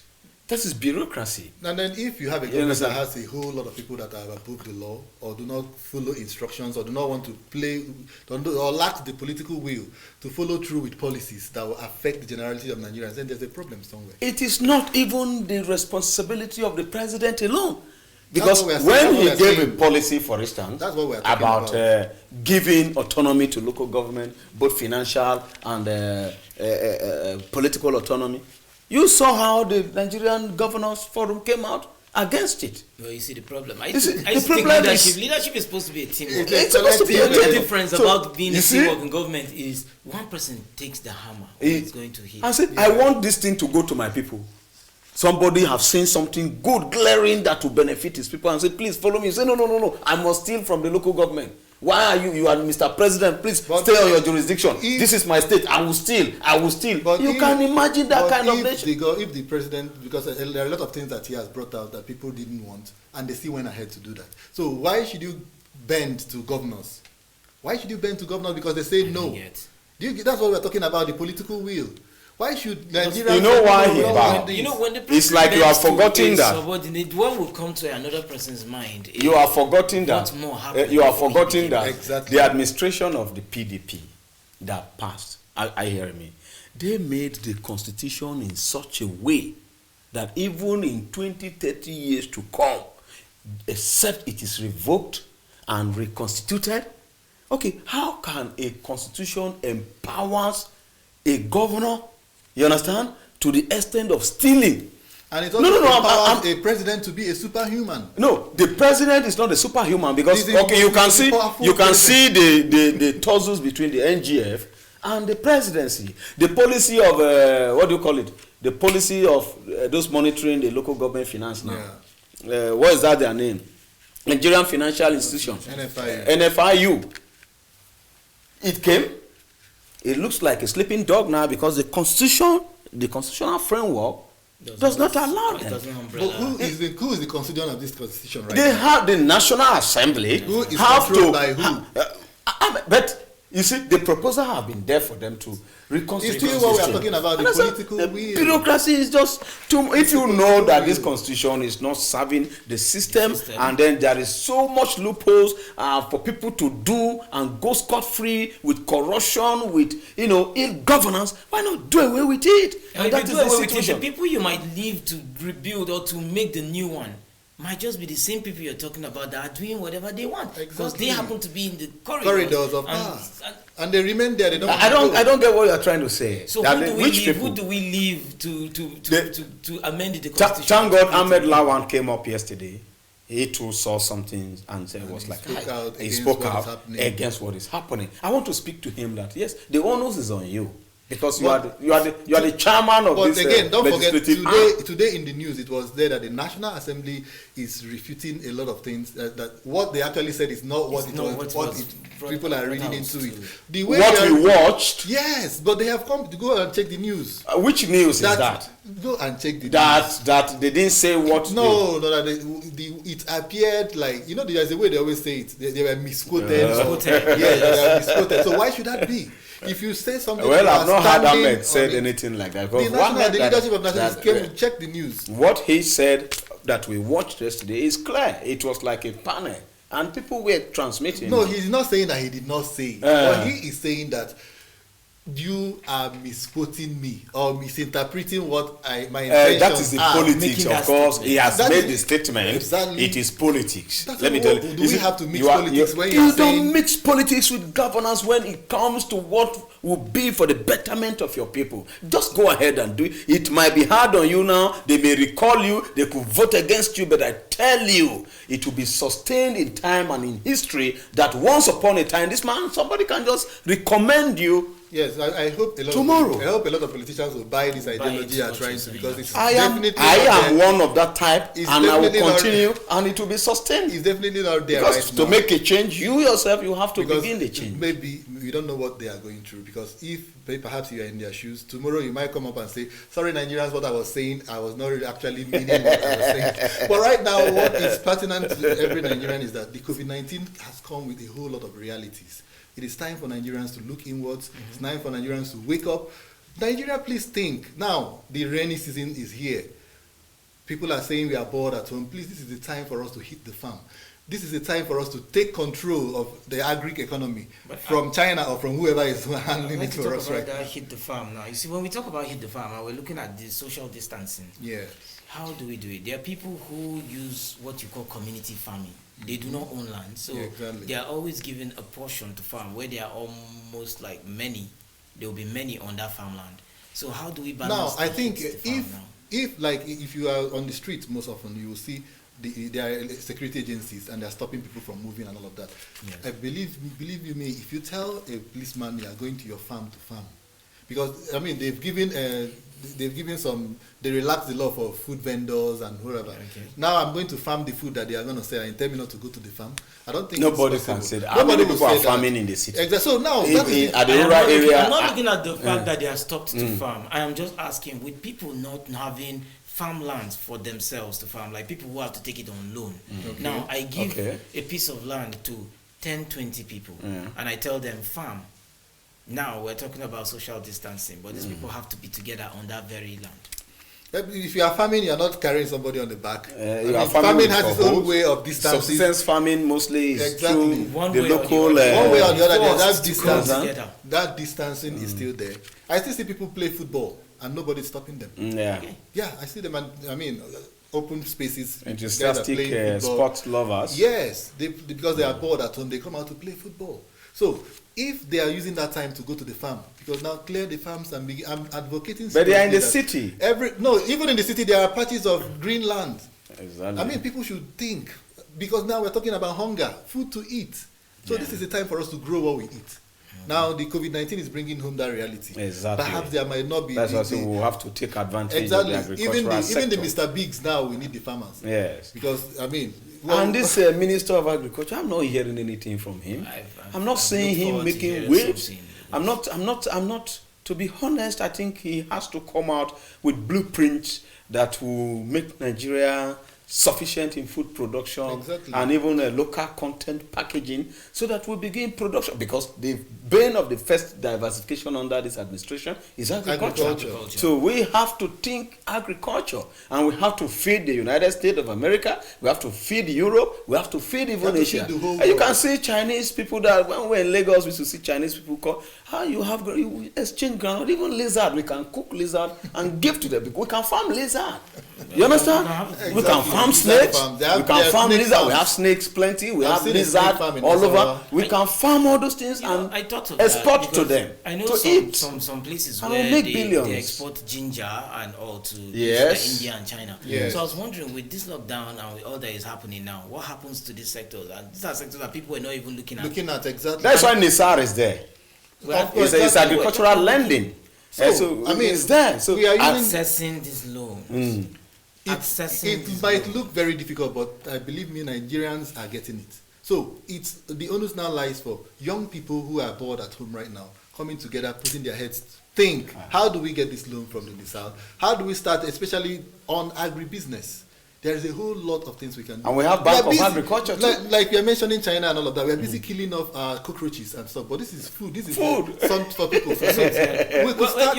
Like he said, to be honest, the Minister of Agriculture will come out to talk. I think there's a whole lot of sensitization that can take place. I mean, there are roll out his blueprint. Let's see what so far is doing now. Why not just get programs? Let's say programs on TV and programs on African Patriot Radio. Let's have programs that talk about agriculture. Really? Let's sensitize people, because the present day young man believes that when you push me to the farm, you're calling me a poor man. Exactly. But it's because of the mentality. They've changed these thoughts. Yes. But we have subsistence. We have also mechanized farming, and the narrative can be changed. And we had 2 weeks of lockdown. It was 2 weeks for you to have a reformation of even the individual, the young person in Nigeria, to make him understand or her understand what they can do to change the situation. When you come out of the 2 weeks, you come out as an entrepreneur. And exactly. I mean, I don't know how well this opportunity has been utilized in these past few days, but I think should there be an extension, I think there should be more proactive ways of putting these things to use. Government should use the media. Individuals should use the media. Parastatals should use the media. Tell the young minds at home how exactly to spend this time. It is not a time for you to watch YouTube and just play music and laze around. It's time for you to develop yourself. Think on your dreams and build. Now, especially, we can't stop talking about agriculture. The season is here. The rains have come. The farmers should be hitting the farm. Everybody should be thinking. I am thinking as well, and you should be thinking. A plot of land, I mean, if you start with your vegetable farm, you can start with 1 bed or 2. I mean, there's a whole lot of things. Or you can go into value chain promotions. So these things are one of the realities that COVID-19 is going to bring back to Nigeria, that we should think well.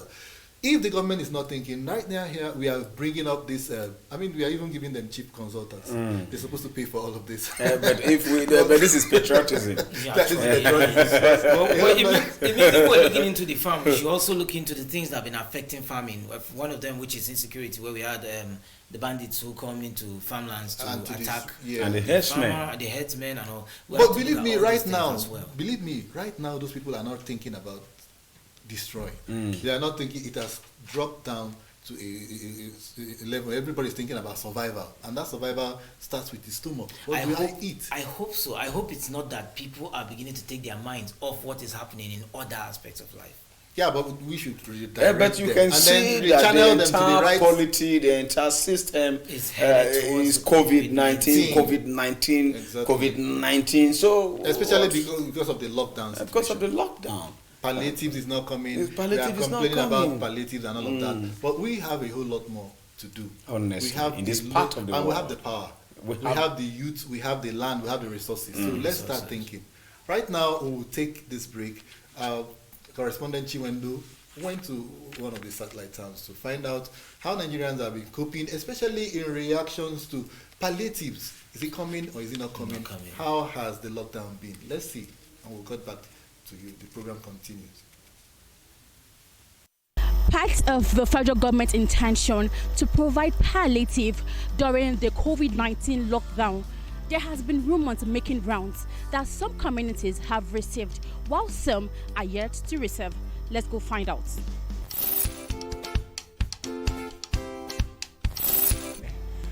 We are now. Nigeria is not helping matter. Number one, every young people here, we are working and we save money in the bank, and now the money is finished, and until now they are still giving excuses. If they have tests of COVID-19, they should have had the cure or something to prevent it, instead of killing everybody. Those who travel abroad, they bring sickness to us, and then we that is here, we are suffering it, and then nobody is helping matter. The government have our BVN. They should have sent money to assist the citizens. Why are they suffering us? Do we start stealing in the house? And we don't go out. No, even the question here, even if we say anything from now till tomorrow, they will never intervene. That is the painful part. As a Nigerian, why will I suffer for something I don't know? Nigerian, they have a BVN. What is the secret of BVN? Is for you to have an issue, then everybody know the secret of BVN. Then why will people say, okay, don't come out? Then people will line up, say, want to bring food. Do you know what is happening in American? Even Italian, when the thing affects that, you know what? Every door has a places they will drop their food for them to eat. Because this country that is, what did they say, South Korea, you notice that they are even declaring state of emergency. How do they feed their people? It's because they want to help them. Nigeria is not helping matter. They are suffering us. And we shouldn't die. Today I withdraw money from my account. 1,000 naira. Tomorrow, because of, no, you are not going out to make the money back to your account. So it's suffering. Please, they should just intervene before they see different. It's better people die than to say that you die in hunger. Because hungry virus is already coming. You understand? Hungry virus is available already. If government did not intervene. There was nothing that was distributed. 2 days ago they came, they took names and houses. They went house by house and they take people's name. But unfortunately, we are still hoping to hear from them. Nothing has been done since then. We did not see any of them. They said they are from Red Cross, sponsored by federal government, but nothing has been done since then. Okay. So what are the things you're expecting them to bring for you? Palliative. That's what we expected. Food items, especially because when people are on a lockdown, what they need mostly is food and water. That's the basic necessity of life. But to my greatest surprise, they came a few days ago telling us that they wanted to help only the widow and the pregnant women, of which you said, okay, if that's the case, we are okay. They took names of the widows and the pregnant women, and up till now, we are yet to see any result from them.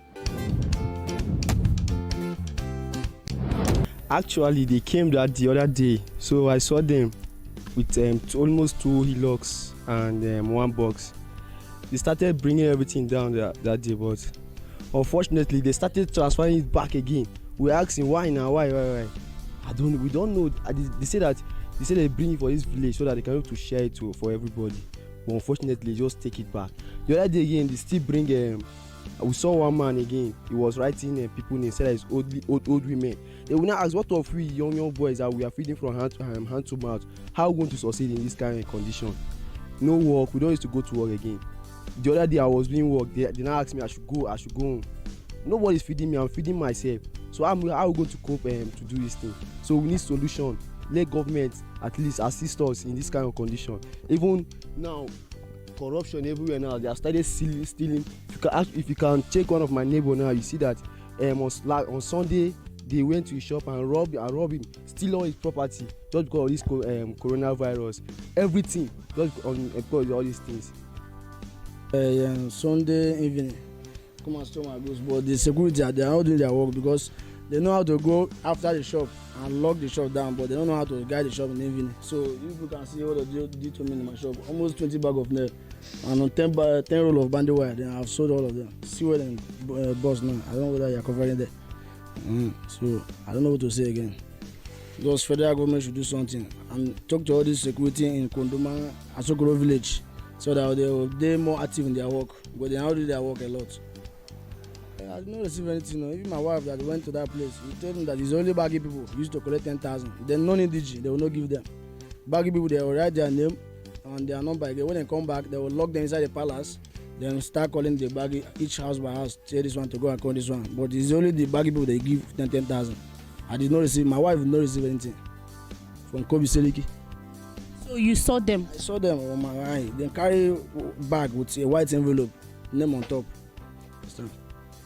They wrote the names of the people that they wanted to give. And the next day they will come back and give the money out, but it's only baggy women. They give the one that I saw is only baggy people that receive the money.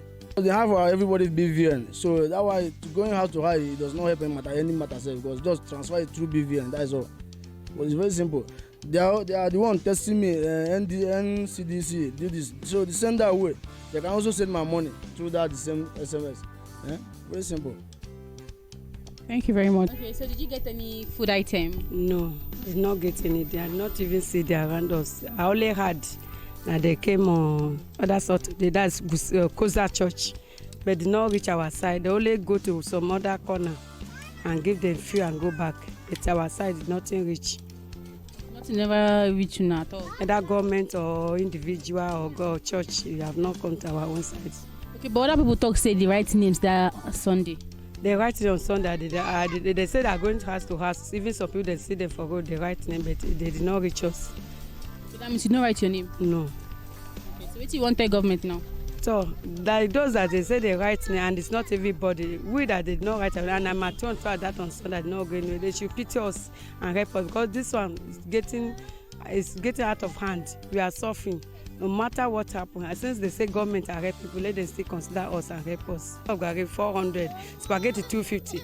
You cannot buy one and have family that will do you. So we are trying to do that. Since people help, let them also remember us and help us. Okay, so you don't see any of these federal government palliative? I don't see anything, no. Hungry day, oh, no food, no anything. Heat too much, no light, no anything for this village. So, no light, no anything, no hungry day, oh. You will lawyers stay for inside room. Nobody, no food, no anything. The thing they hungry day, oh. I bet me go me help everybody. I bet me and my own crime. May they help all small children. Big one, no anything there for us, oh. No food, no anything. My own player, may the government, may they help everybody.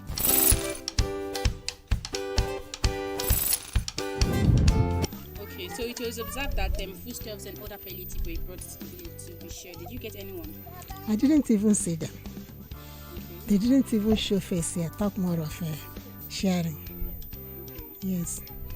So, but I thought people were saying that they wrote names and other things. I said I didn't see them. If I had seen them, then I would write my name now. I didn't see them. At all. Okay. So, what's your advice? My advice to the government is that people are hungry. Quite all right. The measure they've taken is good for us to help us so that we'll be alive.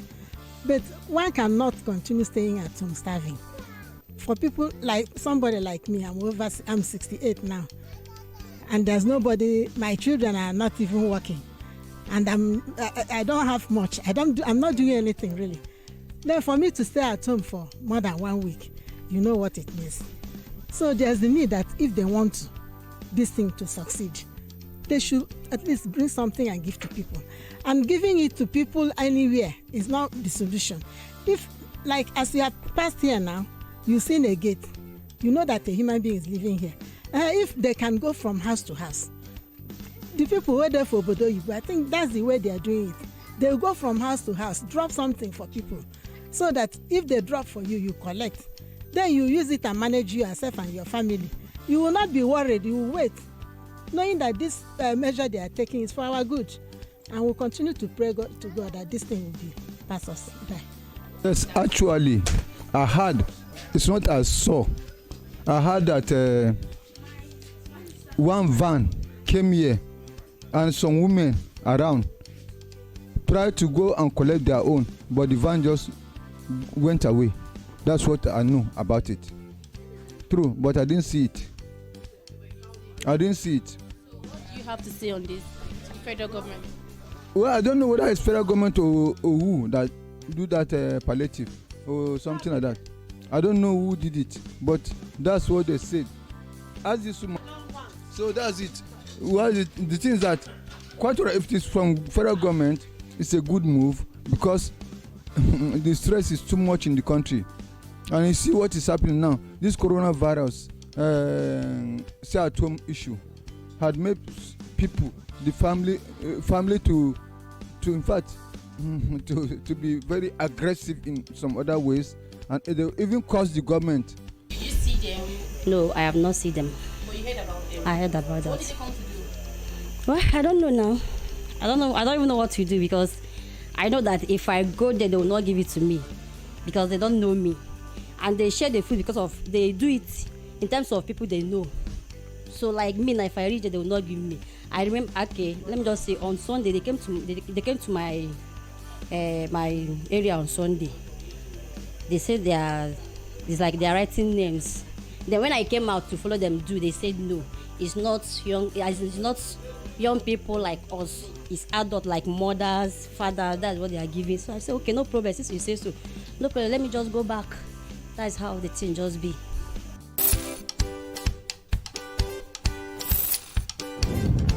No, but I heard about it. Okay, so what did they come to do exactly?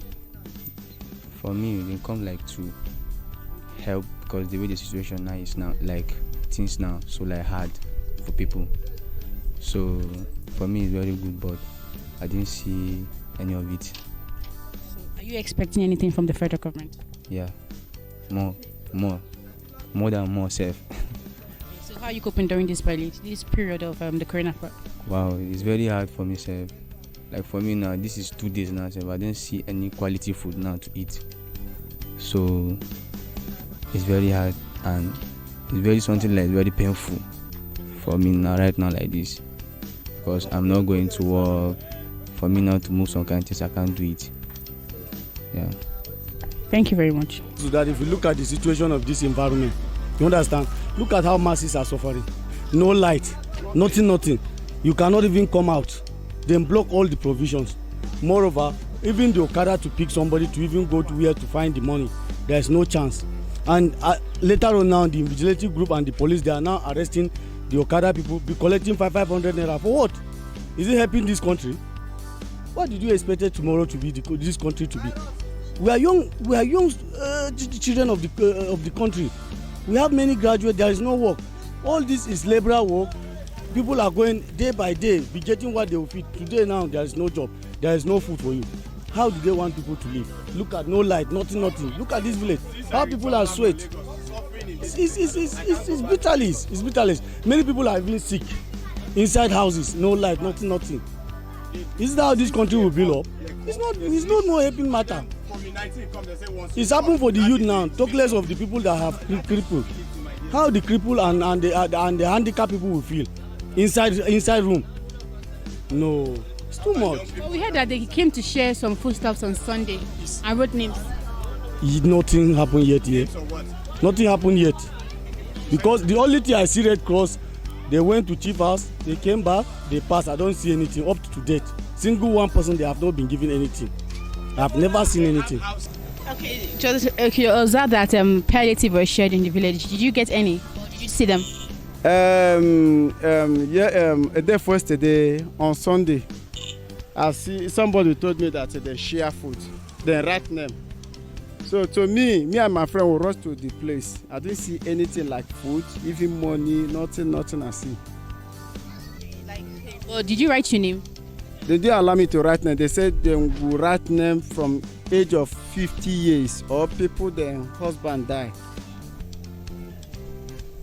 So what do you have to tell the government? The government support us because we are feeling hungry here. As we are standing with you here now, since yesterday, nothing. When we are good now, nobody will agree to open shop to give us something credit. So we need help.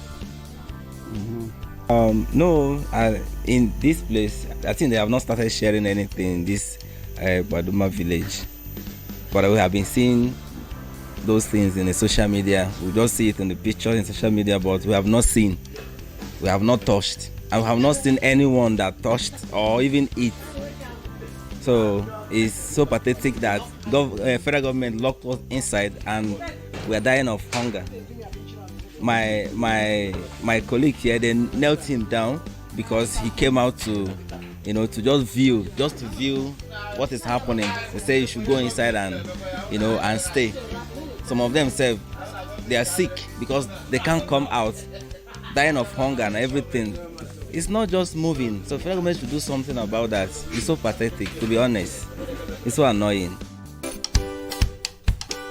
As you can see, everyone is actually complaining about the suffering. They are saying that the suffering is too much here in Abuja. So what do you have to say? I think all I have to say that is government should improve in their distributions because some places are not benefiting from the distribution. They are counting us out. Are we not Nigerians? That is what I have to say. To me, what I'm about to say is that I'm very angry with the government because now they say everybody should be indoor, They lock shop, they lock everybody. Okay, I didn't want people to eat. I didn't want people to survive. There was no money, no food. I'm sorry to say this, the other government have for this they are doing, because now they are locking all the whole shop. There are even people that are selling things, they are even arresting them. For what reason? Okay, if they want us to be indoor, they should give us food, they should give us money. If not, boys should get angry and will start stealing. And if boys started stealing now, they will say boys are stealing. All these things is not good. All these things is not supposed to be like this. Because we are the future of tomorrow. Okay, if they know that all these things is not good, according to what they say, that we should be indoor. If you go to some places right now, most of the boys, like one woman yesterday, she was crying that there was no food, that she don't have food. Everybody is crying for no food. Okay, no work. You don't allow anybody to go to work. You don't allow anybody to even go out. Now, pure water is, a bag of pure water is 200. A place, food stuff that we used to buy before. Now, everything increased money because of what? Because of coronavirus. The main thing that is important now, the sickness that is more important now, more than coronavirus, is hunger. It's hunger. So we Nigeria, we the youth, we are pleading that please, federal government should give us money, or they should bring food for us. If not, if boys started stealing, they don't know that boys are stealing. That's what I got to say. I want to make an appeal to the federal government. They locked everybody down simply in the name of the virus, right? But what is the federal government doing? Actually, people will be locked down. I don't know if you get it. People will be locked down simply because we want to fight for health, right? And if we walk around, it's a virus that it's easy spread. But where is the center for quarantine people? No center. People are just being locked up. People are just being locked up. We don't know. Most of us are working with them, with the rich ones. Most of them are working with them. We don't know when they came back or when they returned back from their trip. If we are contacted, we don't know. And we're working with them. They just ask us to come back home. We don't know our fate, if they are affected or they are not. And there is no center to like say, let's test them. During this Ebola of a thing, I think they brought some equipment. They spray some medical doctors at least to check, to find out those that are affected and those are not affected. And look at it, as this boy said now, bag of pure water 200. How much is the salary? How much are we earning that we will reserve 200 naira for like this 14 days? And they say they brought back of, where is the food? How many people did they share the food to? And they are busy donating money out to the government, instead of them to go community to community to look for those who need that food. They will not. But if it is election now, they will now know all those villages. There's nothing like food that came here in this village. It is obvious that some communities have received the palliative from the federal government, while some are yet to receive. We therefore hope that the federal government intensify their efforts. Chiwendu Osisiago, TVN.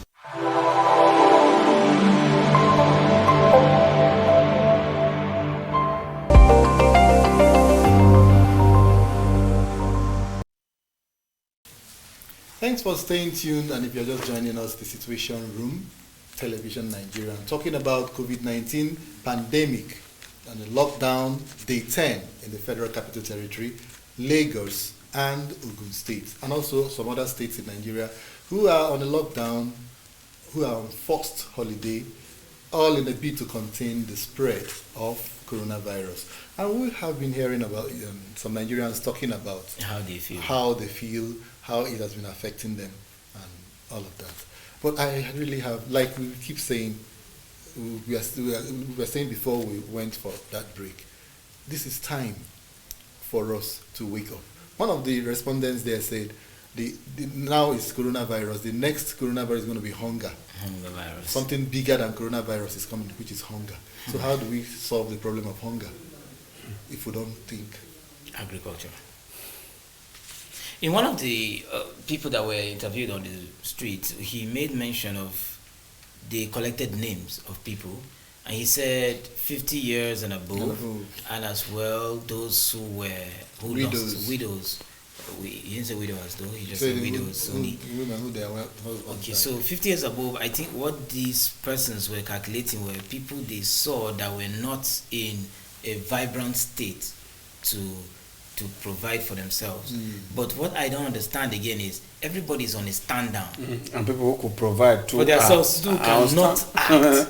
So if you say 50 years and above, what is the arrangement for 49 below? And again, we were just talking about social security. If you remember from the viewpoint of the correspondents there, some persons were like, they went to some villages, they didn't go to some villages and so on, so we couldn't get. And the statistics, that brings us to the statistics, how the data is being collated. And if you look at FCT, for instance, we have the area councils, we have the various area councils, and in the various area councils, like in all the 774 local government, we have indigenous registry where you are being issued certificate that you are from this ward, you are from this local government, this ward in this local government, and we don't know how it operates explicitly in the country. If I'm in Abuja now, whether Abuja knows, the FCT knows that I'm here.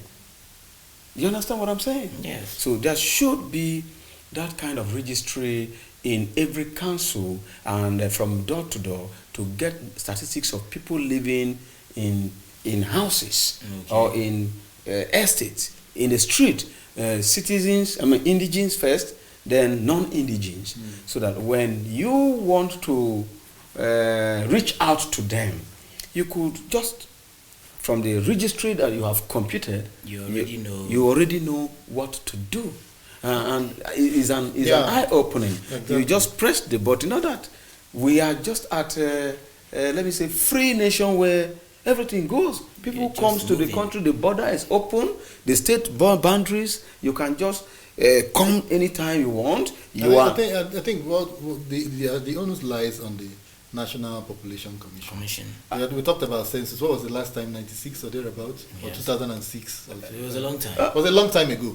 Now, if there was an updated a system that updates, that's where what you're talking about can be possible. But it goes beyond them, because what I'm talking about statistics. The population counts population, but if I am not a non-citizen, a non-indigent of Abuja Area Council, and I am here. But during the census, they give forms. They write names. There are forms you fill. What I'm trying to say is that the form is not every day. But every day, people non-indigent of Abuja comes to. That's why I'm talking about updating. Yeah, that's what I mentioned. Updating.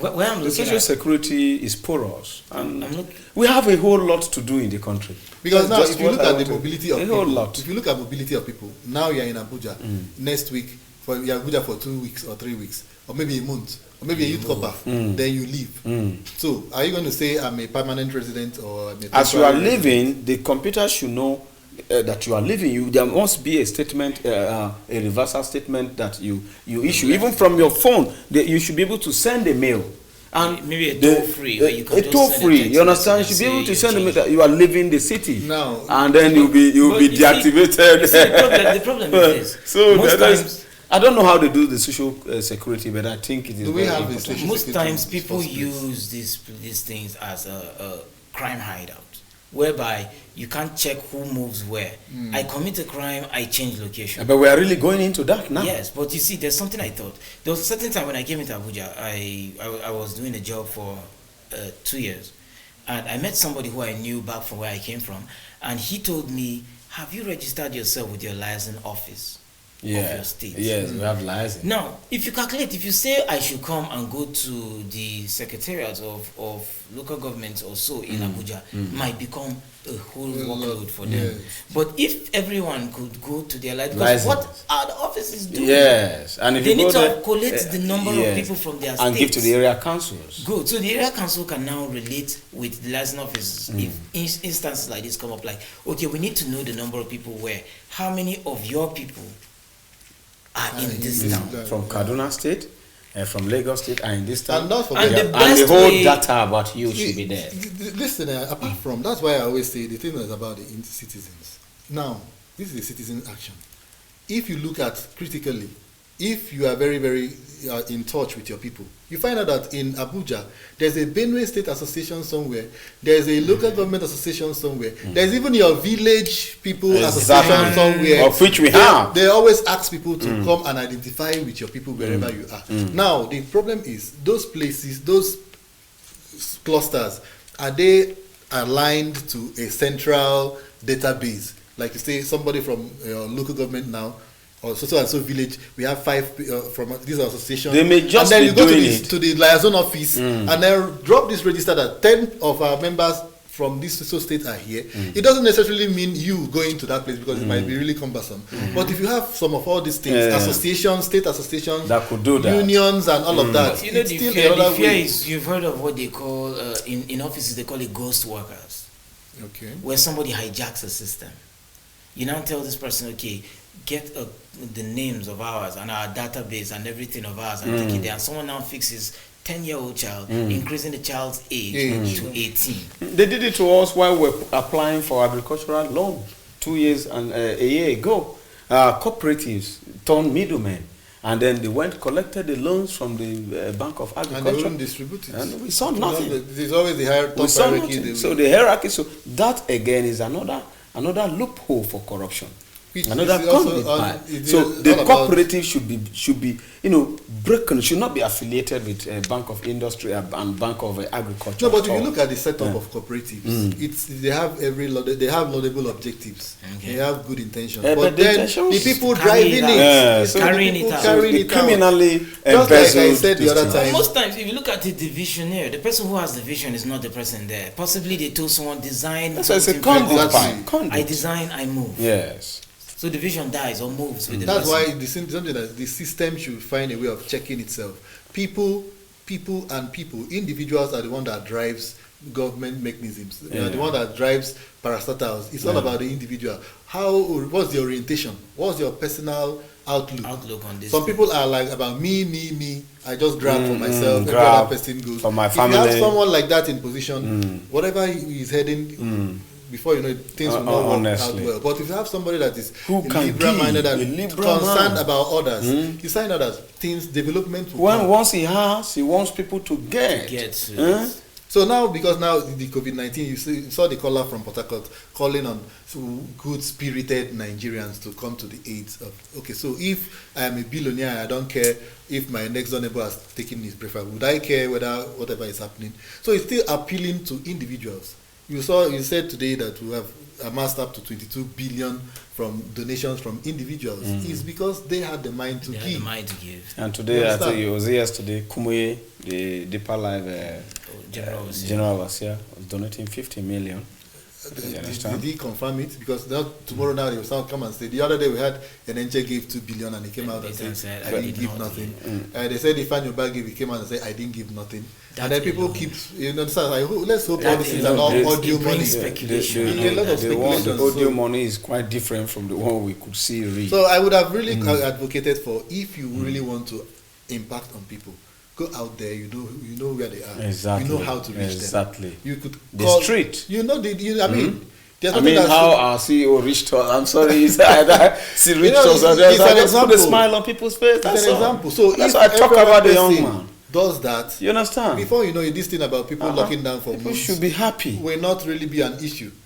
Government cannot do everything. Government is limited to the much it can reach, especially when it talks about people. But we are a people. We are a community. We know the person. We know the poorest of the poor. We live in communities. Exactly. We know that person, that the child is not going to school for a while because we know all of this. Government might not know because they are sitting somewhere very far away.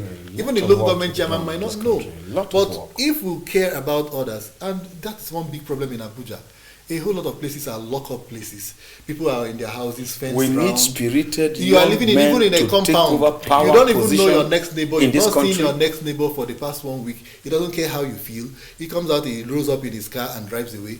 And you are going to walk, your neighbor is passing you on the street, he can't even stop to give you a lift.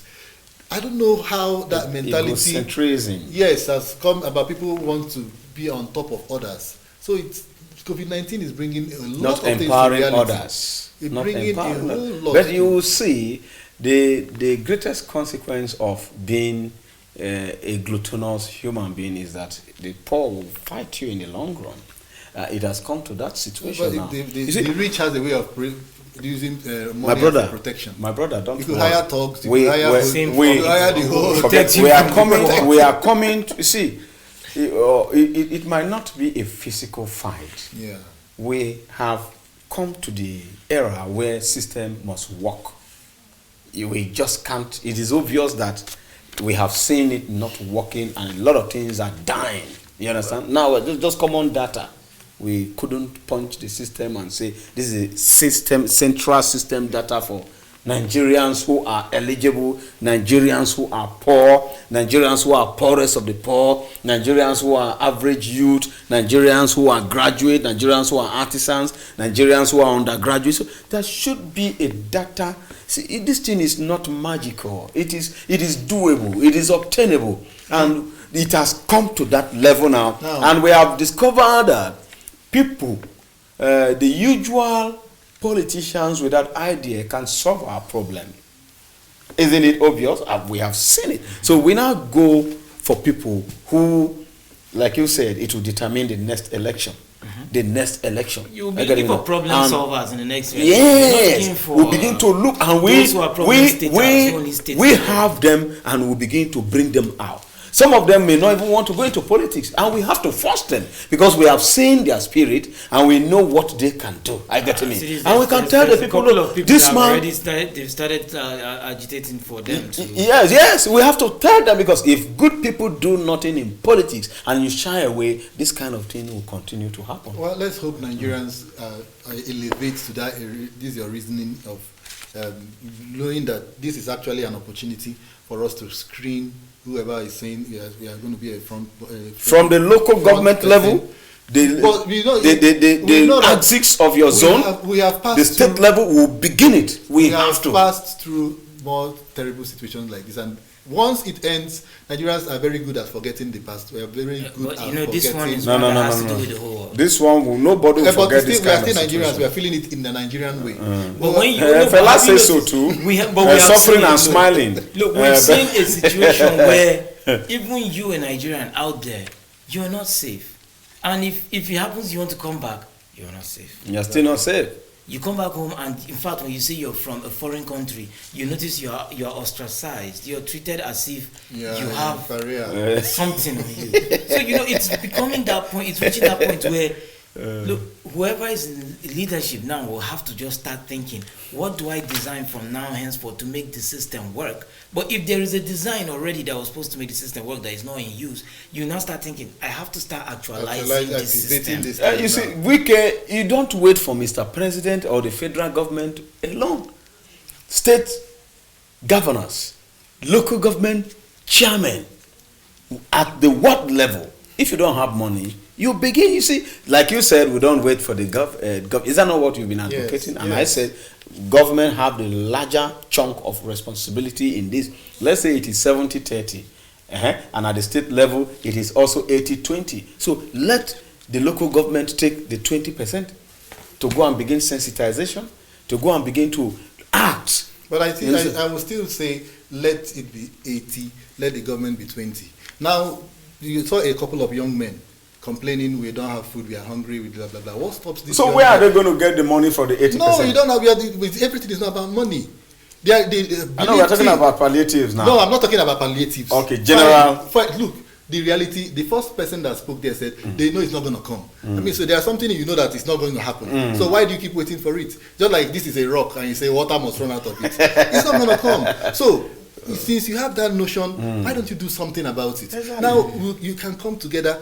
I keep saying this is the time. The rainy season is here. There is always a way. There's no way you can tell me out of 5 or 6 young men, you can raise 10,000 or 2,000 out of them to buy grains and then put together your resources and till a piece of land, or think about something that you can do to be creative. And use it together. You understand? Well, this is the time. Farm the farm together. Yes. Let it be community farm. That is a community youth cooperative. You understand? Before you know it, you'll be surprised how these things grow. And feed yourselves.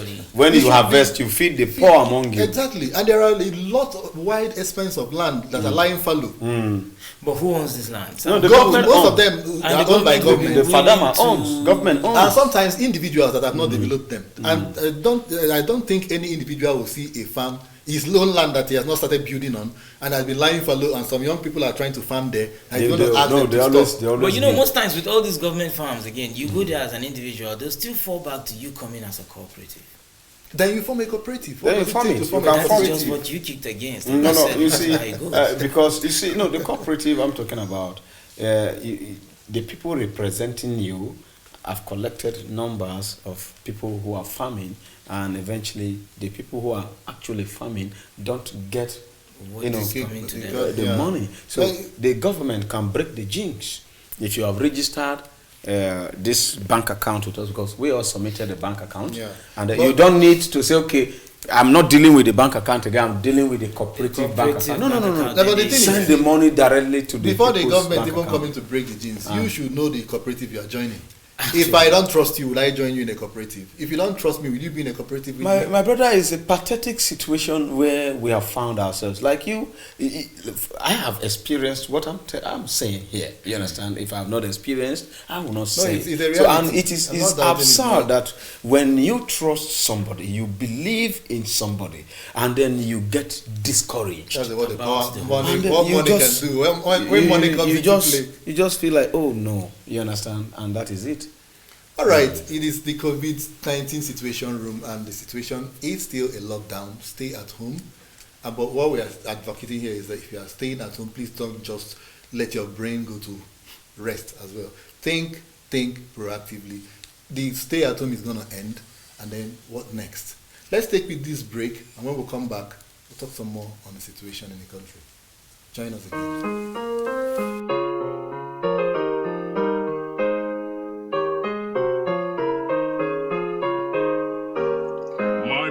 Stay at home, stay at home. Corona de forodo, just stay at home. My sister, stay at home, stay at home. Corona de forodo, so just stay at home.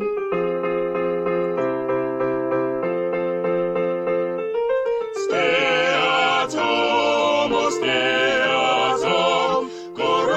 No, they look face, stay at home, stay at home, oh, stay at home, for you to live a long life, stay at home, no wedding, stay at home, no school, no stay at home, no go church, stay at home, no visit, stay at home, no hunger, stay at home, just prayer, stay at home, only prayer for serious prayer, stay at home, for you to live a long life, stay at home. Corona pandemic by the Patriots Club of Nigeria. No country in the world is prepared for this challenge. The governor of New York is crying out for help. It currently has capacity for 53,000 intensive care unit beds, and current total need is about 140,000. New York State needs more money than the stimulus package provides.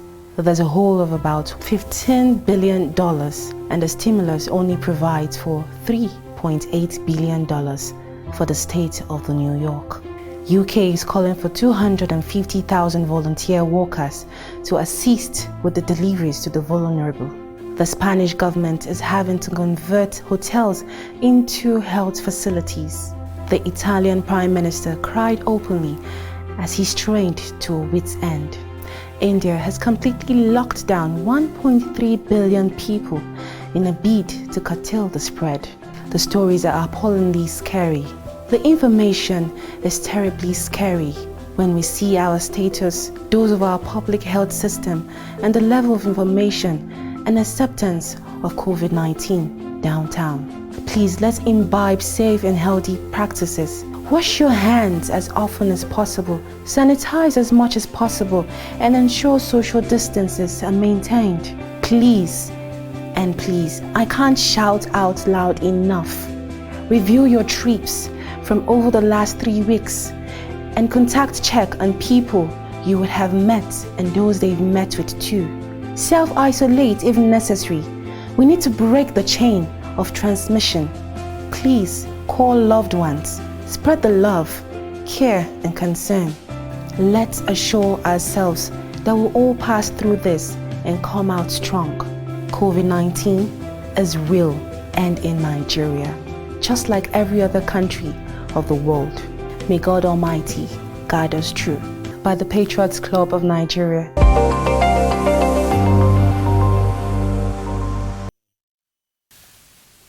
Thanks for staying tuned, and if you're just joining us, it is still this coronavirus situation room, television Nigeria. Now, we'll have to round up. Possibility of extending COVID-19 lockdown. The possibility of even making a total lockdown all over Nigeria. What do you have to say to Nigerians in case of eventualities? Well, to Nigerians, they have to follow the rule of law and obey the civil, instructions given to us by NCDC and World Health Organization. And on the part of the government, I would say be responsible.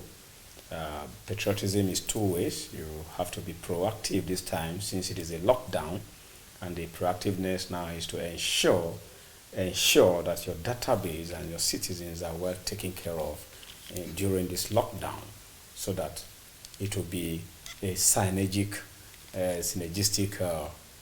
situation and not a kind of a situation where it is parasitic. All right. May, what do you say? Well, I'll start with the government. For the government, I'd like to say, if you do not take care of the governed with all the resources available to you, be it both knowledge, wisdom, and common sense, you can't be called the government if there's nobody to govern. And for the governed, I would say the government will put in laws and rules and measures as well as procedures to help safeguard and secure you, the governed. Now, in as much as we all have a role to play, your role is to follow the rules that are kept. We on African Patriot Radio and Television Nigeria and the Nigerian newsroom. And the Nigerian newsroom, we will play our own role, which is to make sure that we let the government know what you deserve. All right. Thank you very much. And also, I will have to add that Nigerians everywhere, this is a wake-up call. Don't just say coronavirus is here.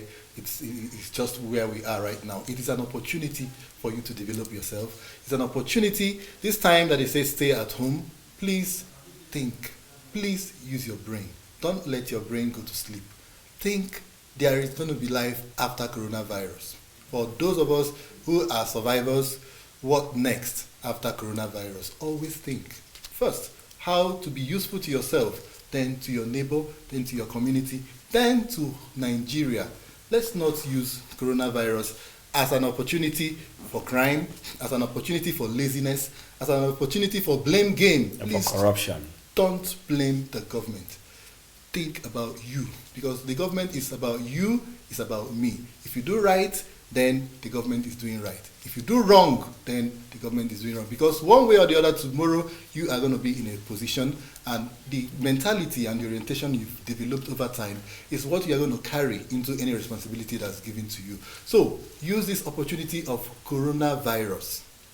Use this opportunity of coronavirus. Please don't think it totally evil. There is also something good that's going to come out of it.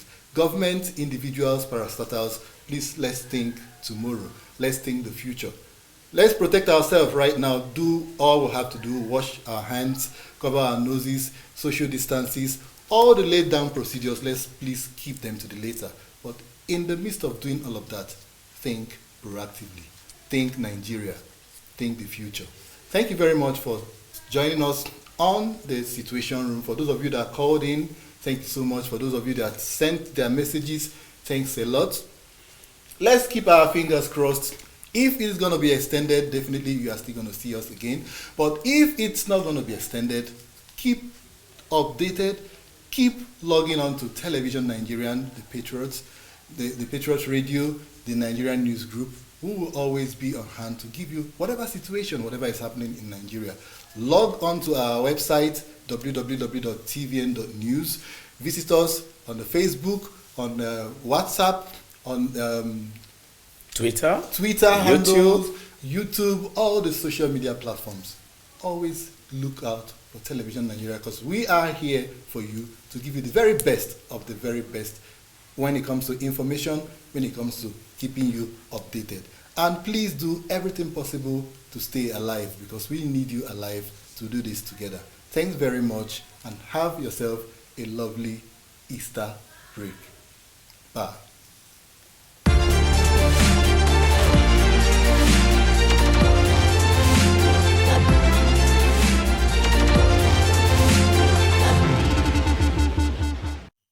Good day and welcome to the premium edition of COVID-19 on the Hour, where we take you around different continents of the world to give you up-to-date information on COVID-19 statistics. My name is Elvis Oga. On the 10th of April, between 6 a.m. and 8 a.m. West African time, when this information was gathered, a total of 11,703 cases and a death toll of 609 were recorded in Africa, with South Africa, Algeria, and Egypt having the highest cases of 1,934, 1,666, and 1,669 respectively. From Asia, China, Iran, and Turkey still remain the worst hit countries, with China having 81,907 cases, 66,200 cases having been recorded in Iran so far, and Turkey has recorded 42,282 cases. The death tolls in these countries were at 3,336, 4,110, and 908 respectively. In America, US is still being ravaged by the pandemic, with figures showing 468,895 cases with a death toll of 16,697. Canada and Brazil are other countries in the American continent with high cases of 20,765 and 18,176, with 509 and 957 death tolls respectively. Spain, Italy, and Germany are the European countries with high cases of COVID-19. 153,202 cases have been recorded in Spain so far, and 143,626 in Italy, while Germany have 118,235 cases. The death toll in this country stood at 15,447, 18,279, and 2,607. In Australia, New Zealand are the most hit nations in the continent. The number of cases in these countries show 6,152, with a death toll of 53 in Australia and 1,283 with a death toll of 2 in New Zealand. That's it for now on COVID-19 on the Hour. I am Elvis Oga. Stay tuned for more updates from this channel.